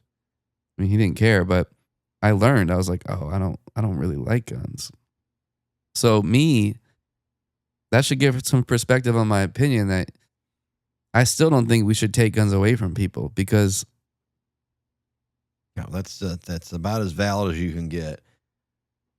Drugs are illegal. People still do them all the time. If drugs were legal, we would have far lower statistics when it comes to the problems we have with drugs. So I don't want to see a world where crazy radical left bans guns and then in 10 years the statistics for gun violence and all that other stuff is like quadruple what it is today because of that. Which could happen. Let's talk about something light, fun. Like, I found out that remember I had texted you about the trans dolphin? Yes, the tranny dolphin. Fake news. I thought so. Yeah, fake news. What was the story about? I mean, not that it matters. It was that this girl in Missouri who identified as a dolphin. Oh, now that's real. People identifying as animals. Oh, for sure. I've seen stories recently of like furries, people who had Yes. that. This one guy, I guess in Colorado, tried to assimilate into a wolf pack and got mauled. You don't say. Yeah, It wasn't the Jungle Book. Huh? It was no Mowgli. bro. And one thing I've been noticing pop up on my timeline a lot recently, tell me if you've seen this, is animals that scientists thought were extinct that they're now rediscovering after 100 or 200, whatever amount of years they haven't seen them in the wild. Have you seen any stories like that? Yes, a couple things that like are back after 100 years or a couple 100 years. Yeah. Global warming. Oh yeah, global. But That's no, gonna end us all. I Now, think do you it's think that? Wait. So, do you think? Oh, I still was. talk to. Oh, do you think that whatever bird that just came back after 300 years, you think maybe that bird still existed? We just didn't see it. As Yeah. we know, birds die in their own solitude and quiet bushes. So maybe we just haven't seen. I mean, think of how much of the planet we don't know anything about. To begin with, maybe it was hiding there. Maybe they knew that nobody knew about that part of the planet, and they had some solitude there. I totally think that. I mean, people can.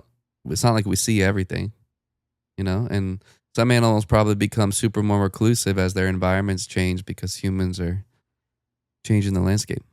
I'm not so opposed to finding some secluded place and just disappearing for a while either.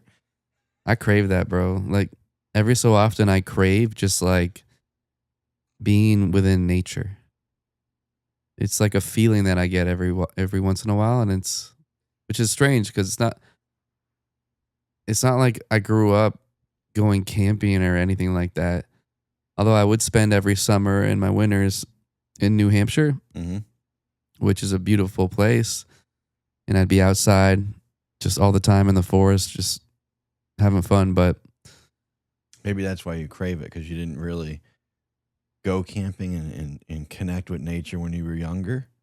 that I crave it now. And now, Literally, I'll be driving and my spirit just wants to be like sitting, look, a tree, sitting by a river, bro. I visualize it. I'm like, God, I want to just be in the middle of a forest that's not hot like Florida, low humidity, dry air. Like this fall, actually, I might take my mom to New Hampshire. The house that we had, we sold like, oh my God, a long time ago now, like 18 years ago or something, when I was like 18 or 19. So, yeah, I was talking with my mom and brother yesterday. I was like, do you guys want to go to New Hampshire, even just for like 3-4 days? beautiful up there. So beautiful, especially in the fall before it gets super cold. Be in Buffalo next month Nice. for a couple days. I'm looking forward to that. For Cooler weather. what are you going there for? Wedding. Oh, okay. Yeah, going for a wedding reception. They eloped. Do I know him? Yeah, Mitch Lang. Oh, for real? Yeah, they eloped. Wait, he lives up there now? No. Oh. But they're from up there. Oh. I would say probably majority of the people are flying from here to go up there for it.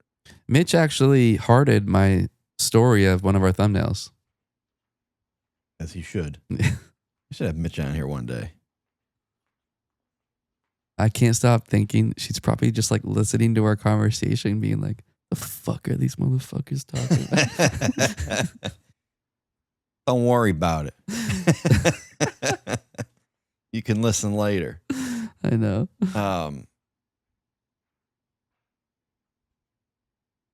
I saw something the other day. This is random. How this guy was like, yo, Michael Jackson was like an angel. He was like an archangel. He was sent to affect the frequency on Earth. And just by listening to his music, you're getting encoded with your DNA is changing. It was like trippy ass shit. I don't, there's way too much of that stuff nowadays. It's like more and more. He's still alive. He's on an island with Tupac and Elvis. Have you seen the thing where apparently when in the 80s at one of his music videos, he got burnt really bad? Do you know what I'm talking about? He was on stage and his hair caught on fire. Well, I don't know if this is the same incident. There was some sort of incident where he was like severely, horribly burned. Yeah. Apparently he ended up recovering from it. But there's this guy, I think his name is Dave, who's like a super fan of Michael's, who is a burn victim that Michael Jackson ended up, just being a part of the person's life. I don't know if he donated money to charities for him, but Michael would end up interacting with him over the years. Some people theorize that Dave guy is actually Michael. Oh. And that the Michael Jackson after that incident was just look-alike. And yeah. I don't buy stuff. Well, think about it. Imagine if you have a business that produces hundreds of millions of dollars of revenue, right? Mm-hmm. And the fulcrum of that business, or what keeps the wheels turning, gets altered in an accident. But then you're sitting there with your team of people. Would you want to stop the wheel that produces hundreds of millions? Or would you just want to get a lookalike knowing you could probably keep it going for a little while and keep making that money? I don't even think. So I don't know. I just don't believe in any of that shit. I think it's well, put yourself in the shoes right now. You have an artist right. that makes you $300 million a year. All right. $300 million. It's a shitload of money.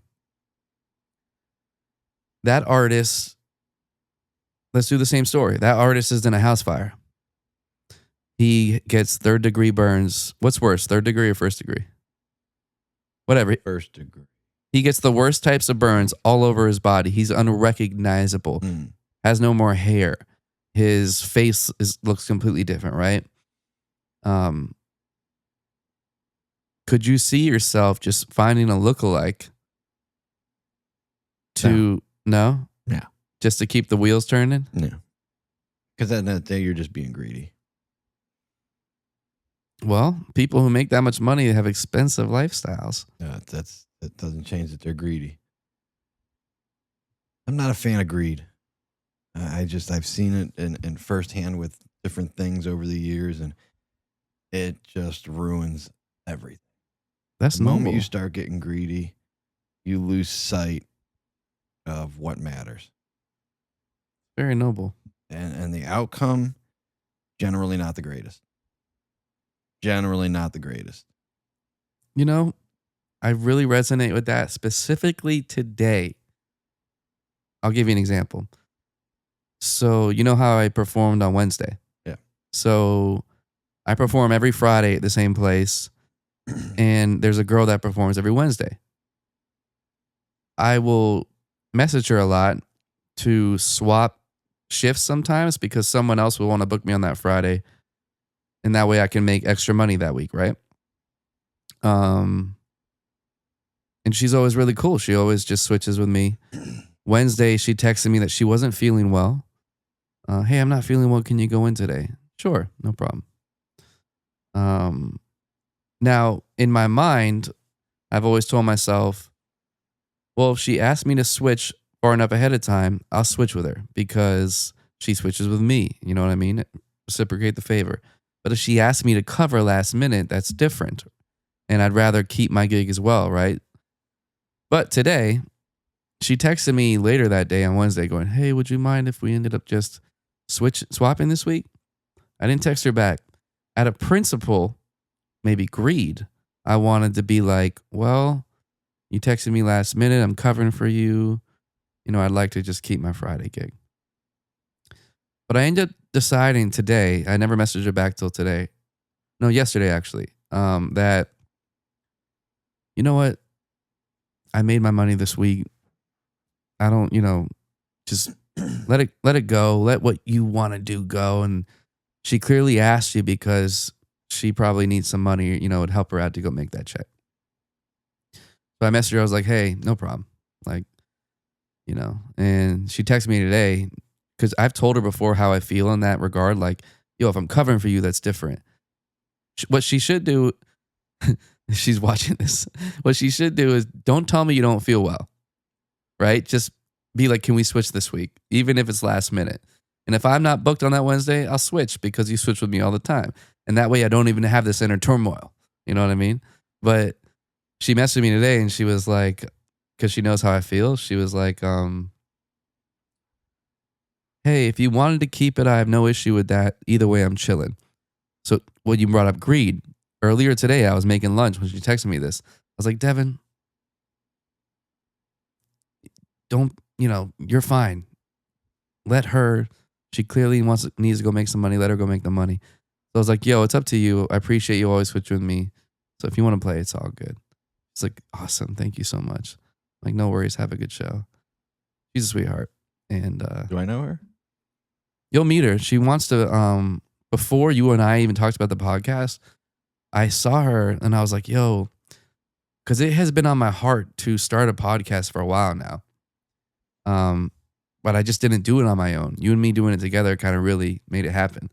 And I told her, I was like, hey, Katie, I'm going to be starting a podcast. I'd love for you to come on.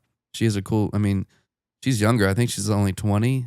Oh, damn. But she's a really great artist, writes great songs, beautiful voice.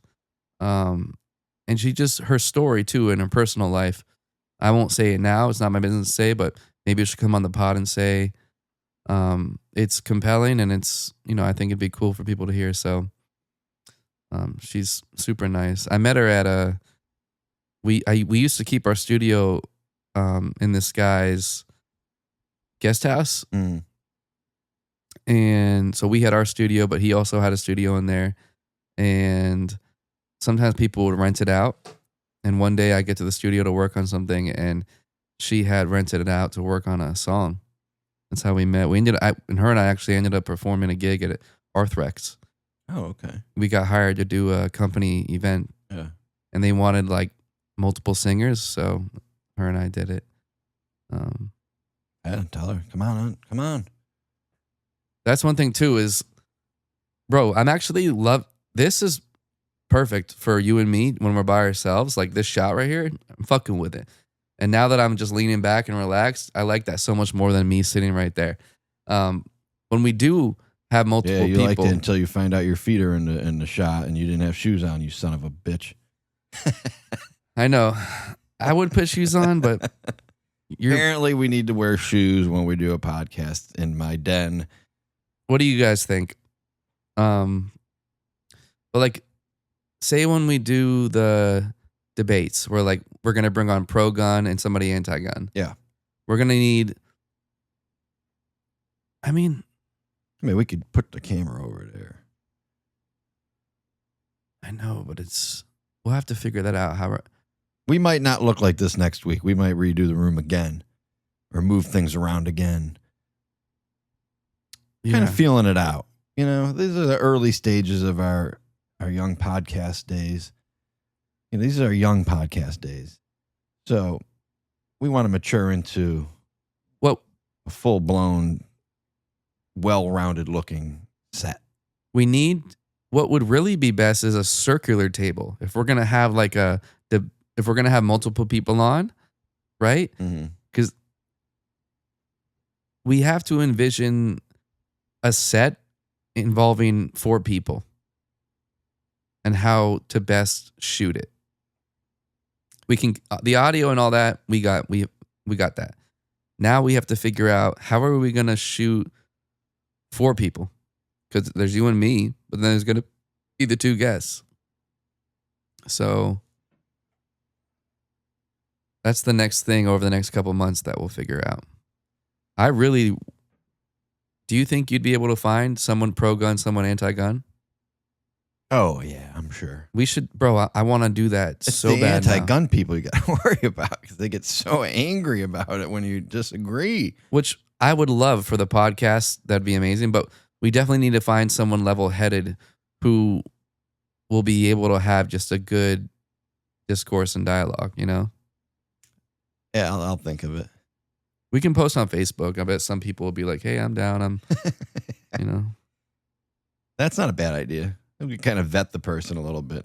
Yeah. Have a better idea of, no, they're too extreme. No, they're okay. That's a good person. They could talk. We could even do it multiple times. Like say we have, we'll come up with a name for that series. And because say we get like 20 people who respond, we could have 10 episodes of pro and anti-gun people, bringing them together for dialogue. Great gun debate. Yeah. Like, wait, is that what you want to title it? The Great Gun Debate? Yeah. I'm in. Was that what you were inferring or were you just riffing? I just came out. I love it. The Great Gun Debate. That's what we got to call it. That'll be that show. Yeah. That series. Yeah. Great gun debate. I like it. Perfect. I got a little rhyme there. Flows. Title on the shows it's coming off pretty good so far. What are we calling today's? Take two. Take two, right. Take two. Sweet. I think every week it's going to get better, a little more organized. I'm happy. I'm excited. This is going to be, I think, the first one we make public, right? Probably, yeah. It doesn't matter to me. We'll make the first one public. Well, we'll make them all public, but this is the one I think when we share it on our personal Facebooks, this one. I'm glad you brought up Facebook. Thank you.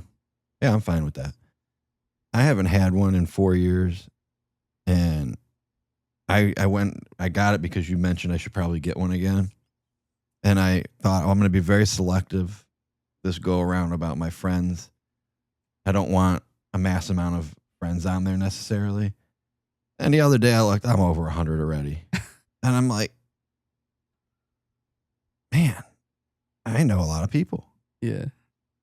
Because I'm only accepting people now that like I know. Right. Or like I have had communicate, not just some random person I met once. Like I'm not accepting those people.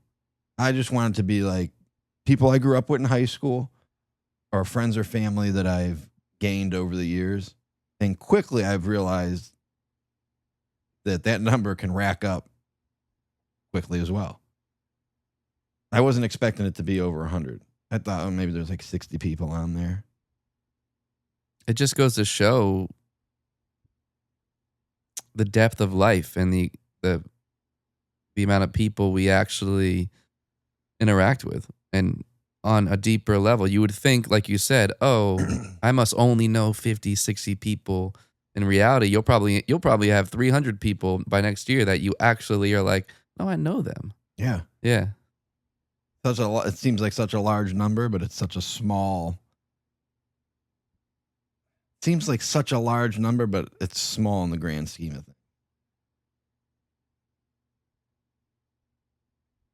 That's fascinating. It's beautiful too. And hey, if we lived forever, boy, that number would be up there.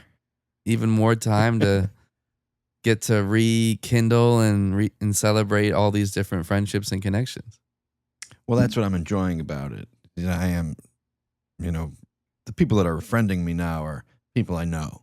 And you get to reconnect. And yes, like my friend Brittany that reached out and to me today. It was so great reconnecting after so many years. We were good friends in high school. Yeah. Jeremy's dad said when we graduated, there's 5 people in your life that will always be there. And I've realized that that's true, but that number can always be a little bit more. Let me think. Who are my 5 people? Separate from family, right? Like 5 friends. 5 friends. So I have you. I have Kevin McMillan. And these are people that no matter how much time goes in between that maybe you would, over the years when life gets busy, you don't talk, you come back together like it's the same, right? Yep. I want to say Nick Besmaterney. I love you, Nick. Nick, would you like to come on the show? He would be amazing. I don't think he will come on with me here. He's actually kind of a crazy liberal. Did you know that? Oh, I know. He defriended me years ago. Oh, he did? Oh, yeah. Nick, I love you still. I don't care what your politics are, but I don't either. I don't care about people's politics. It doesn't change who he'll be posting on TikTok like RFK is the scum of the earth. I'm like, Jesus, bro. Like, polarizing person. But yeah, they what were you saying? Well, that's twice in one episode. I was saying, we were talking about the 5 people. So I have you, Kev. I want to say Nick, but he's on. Ben. To me, he is, but I don't know if I am that for him. So I have to put him to the side right now. So Ben Voss, that's 3.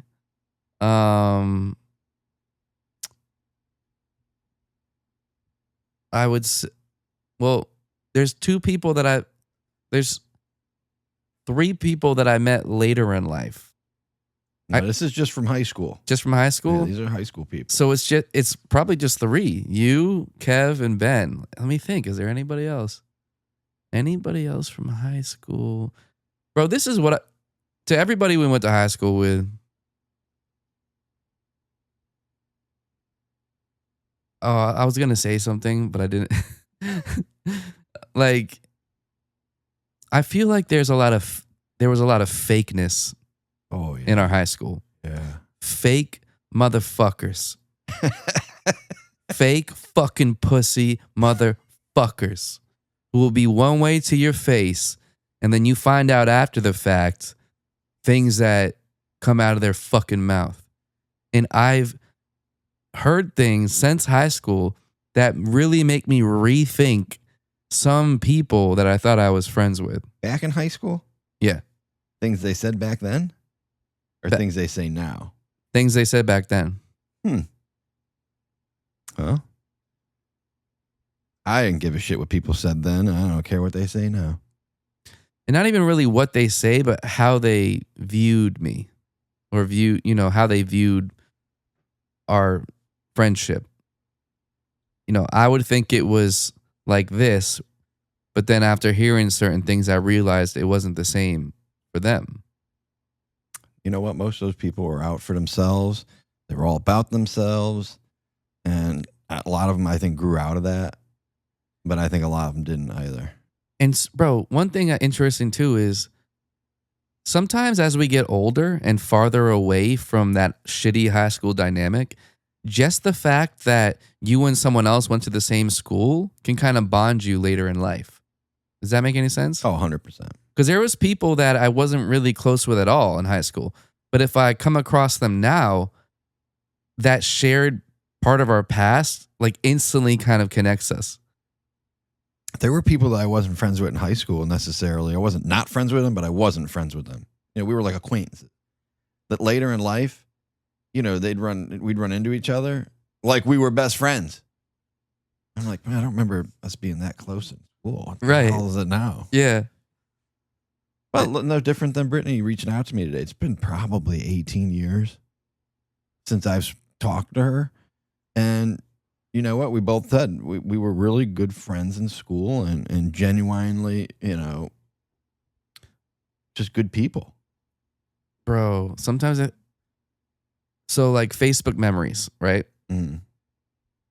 Over the years since high school, one thing that I find funny is like there were certain girls that I had mega crushes on in high school that I was too nervous to like go after. Mm. And I didn't know this because I didn't notice it on Facebook at the time, but I'll get Facebook memories and it'll show like someone who wrote on my wall on that day in 2009 or 10, whenever it was. And it's like multiple times this has happened to where it's a girl that I would have been like, I would have married, right? Because I was like in love with her. Yeah. What after we graduated, would write on my wall and be like, "When are you coming back to Naples?" Yeah. Like, and I never saw it back then, but I see it now. When of course, it doesn't matter, and I'm like, "What the fuck?" And it just like, You probably saw it back then and didn't think nothing of it. or I was just still too nervous to even respond. Probably. Yeah, bro. I won't say her name, but there's one girl we went to school with that, God, I'm in love with this girl. And What's the initials? I can't even say that because if anybody watches this, I'll tell you after the fact. All right. Or I'll just write it down actually. Here. Well, so back to the Or five. I'll text it to you right now. So back to the five friends from high school. I got you, Rishi, Jeremy Knight, Pat Gahuli, and I'm going to say Mitch and Ben Lang. I'll put both of them together. I love them both too. Yeah, really, really close with Ben, but Mitch was in my grade, obviously. But yeah, those are the 5. All right. See, that's where I said you got to have more than. It can be more than 5 because I got. You connect really well with people, so you probably have like 12 or something. Like really, really close. It's you, Rishi, Jeremy, Pat, Ben, Mitch, and David Gandolfo, Frenchie. Oh, Frenchie. Yeah. You know, we're all going to this wedding together too, so it's like, oh, Frenchie will be there? oh yeah. If you weren't on my list, that doesn't mean you're not my homie. You know, I still love you and we're still best buds, most likely. But this is just people that. These are people I talk to weekly. Right. Exactly. Like nothing's ever changed. And even ones that, isn't weekly. It's like we pick up where we left off. Now, what about that? You know who I'm talking about? I just saw her the other day. For real? Maybe 2 weeks ago. Where? Well, actually, don't say that, but that's wild. I didn't say anything. Oh, you didn't? We were on opposite ends of the room. Now, somebody else is the same way about that person. Who? Rishi. Oh, I thought I was going to say, do I got competition? No, but I tell him all the time, I don't know what is the big obsession there. Bro, she wrote on my wall and was like, this was like back right after we graduated. I want to hang out with you. Like, and I saw it on a memory like a year or two ago. And I was like, and then I literally went to DM her now, but then I realized I don't know if she's married, but she's with a guy. They have a couple kids together. Yeah. But I feel like it would have disappointed you back then. Like there would have been disappointment. I tell Rishi that all the time. I see his side of it and I know exactly what it is, but I'm like, I know a little more on certain things and I don't think you would have been as gung-ho about it. Things that she did back then. Yeah, not even that. Just, that too.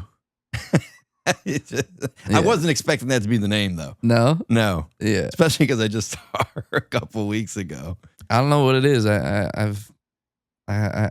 got mad love for you, and I think you're gorgeous. Here, I'll text you one that you got. Yeah. Yeah.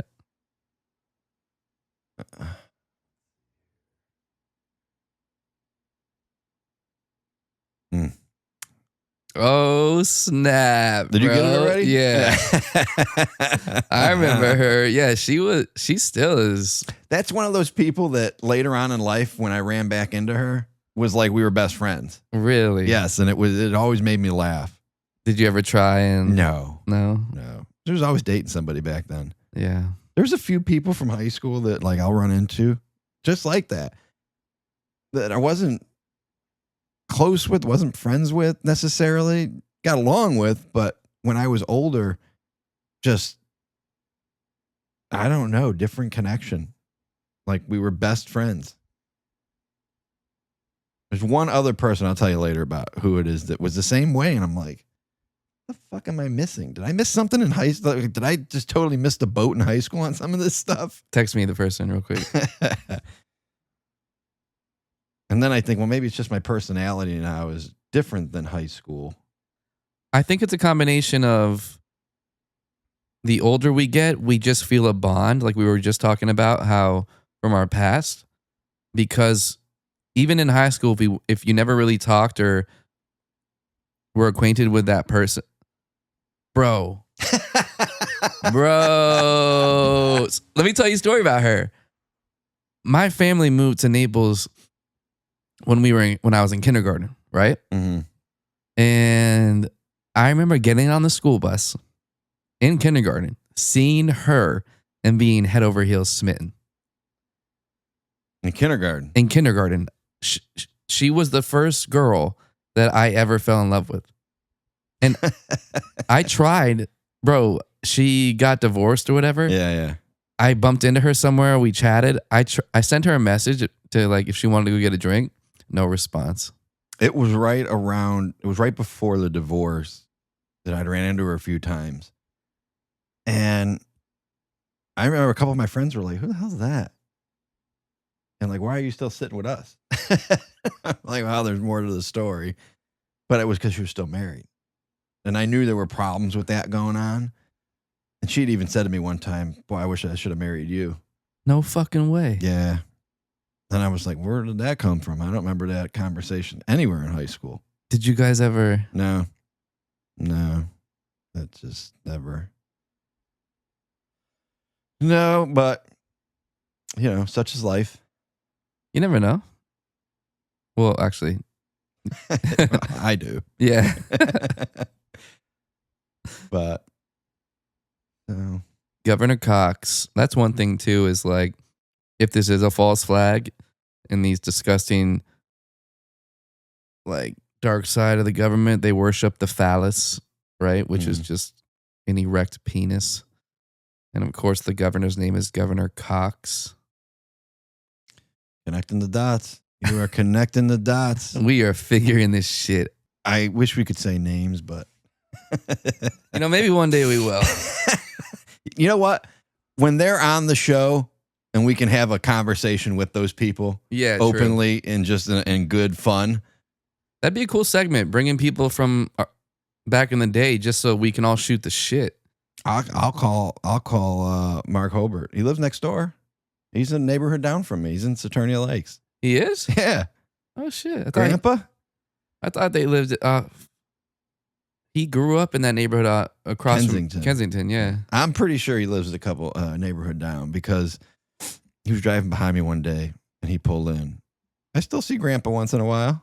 I still talk to him. I see him every couple months. Him and Ilda will be out getting a drink somewhere where I'm playing. Yeah, I saw him around Christmas time, and then I saw him once after that. Yeah, we should. That could be another series. Glory Days. Exactly. That's what we'll call it. You're great at these titles, bro. The Glory Days series. My dad said that too. You gotta have your old friends on there. He's already, you got to talk about this, and you got to bring them. Like, all right, we get one episode in. We'll get there eventually, I'm sure. So I appreciate the excitement. That'll be the thing. We'll figure out the set with 4 people, because this shot is perfect for you and me by ourselves. I'm digging this. We could always keep this for us. Exactly. And figure out setting for 4 people. Yes. Yeah. This is probably going to change eventually full time anyway one day. Yeah. I mean, I put it out on Facebook the other day. If anybody, I'm looking for a small office, but nobody even responded. So, bro, I'm willing to, like, if you can help us find that, I'm willing to make that happen for now, because it would be good for us. I almost thought about turning the front bedroom just totally into just using that room. Show me when we get done. Yeah, because I can close off that section of the house. Oh, that'd be nice. And I thought maybe we could do that. Is there furniture in there right now? Yeah. Like a bed or something? Yeah. That's a 3rd bedroom. Okay. But what would you do with the bed? I'd have to get rid of it. That's part of the conversation. I'd have to use that room. And we could also do it in here too, and just totally rearrange the room. I have to find a place for the furniture. I'm not getting rid of that couch and this chair. I mean, we could film a podcast around your dining room table. I mean, if she wasn't here, I don't want to be like, intruding on her space. But we'll figure it out. This is good for now. This is good for the first few combos that we're going to have. And it's a process. It's a growing process. Yeah, I already know. I'm definitely going to have to buy us one more camera. I might not go. I mean, the other views. I mean, honestly, I might even be able to just get a couple GoPros just for those other views, just to get the other angles, because you're only switching to other angles briefly, and then you go back to the main shot. Are GoPros inexpensive? Relatively. Can you zoom in on GoPros? No. You know what? I might end up just getting 2 other versions of this. Whatever. We're gonna have everything we need, but by the time we have 4 people, we'll definitely need at least one other angle. So we'll get there. Yeah. We'll get there. Well, BabaGanoosh. BabaGanoosh, take 2. Take 2. Mad love, you guys. Subscribe to our channels. Oh, that's another question before we end. I made the branding of our YouTube channel BabaGanoosh Podcast. Should it just be BabaGanoosh? No, podcast. I like You like that? BabaGanoosh Podcast. All right. @ BabaGanoosh Podcast. That's what it is. Yes. Okay. I was thinking that on the way over. I was like, should I have just made a BabaGanoosh? No, I like that. So please follow us. Tonight, actually, I'm going to be making us our TikTok, our Instagram. We're going to have a Facebook page. You and I will be the admins of all that. Do you have a TikTok? No. Would you make one? Probably not. All right. Listen, you got me to have Facebook. Isn't that enough? That's fine. I'll do it. So I don't just so I can make you have, an admin of the TikTok, but I don't even have TikTok on my that's fine. phone. And you know what? I can go into your credentials when you create the one for us, though. Yeah. Oh, that's true. I'll give you the login. Yeah. So that'll all be made. So please follow all the socials. I'll put it in the description of the video. Let us know in the comments, shit you want us to talk about. Subjects, feedback. Yeah, and constructive criticism can't hurt. And even challenges. Eventually, I feel like we should do challenges like buying like super spicy potato chips. That one on Amazon, it just comes one chip. Have you ever done it? No, but it'd be funny to fucking do on the pod. It's not funny. No? Yeah. Well, it can be for other people. Yeah, I mean, that's already played out too, but... So, see, now, what you're saying about that, watch the other show I was telling you about. Okay. Because that was one of the segments on Fridays. They would do outrageous stuff and make this one particular person have to be the one to do it. And one of the things we did, and I was actually in studio for it, was hot peppers. We Really? made him eat 12 hot peppers from mild heat to extremely spicy heat. That's funny. And it was actually on the radio show. Well, we hope you guys... I hope you enjoyed it. I hope you guys enjoyed. Have a blessed day. We hope you believe in yourself. Let's make the world a better place. Rest in peace again to Charlie. And BabaGanoosh. BabaGanoosh. Be good.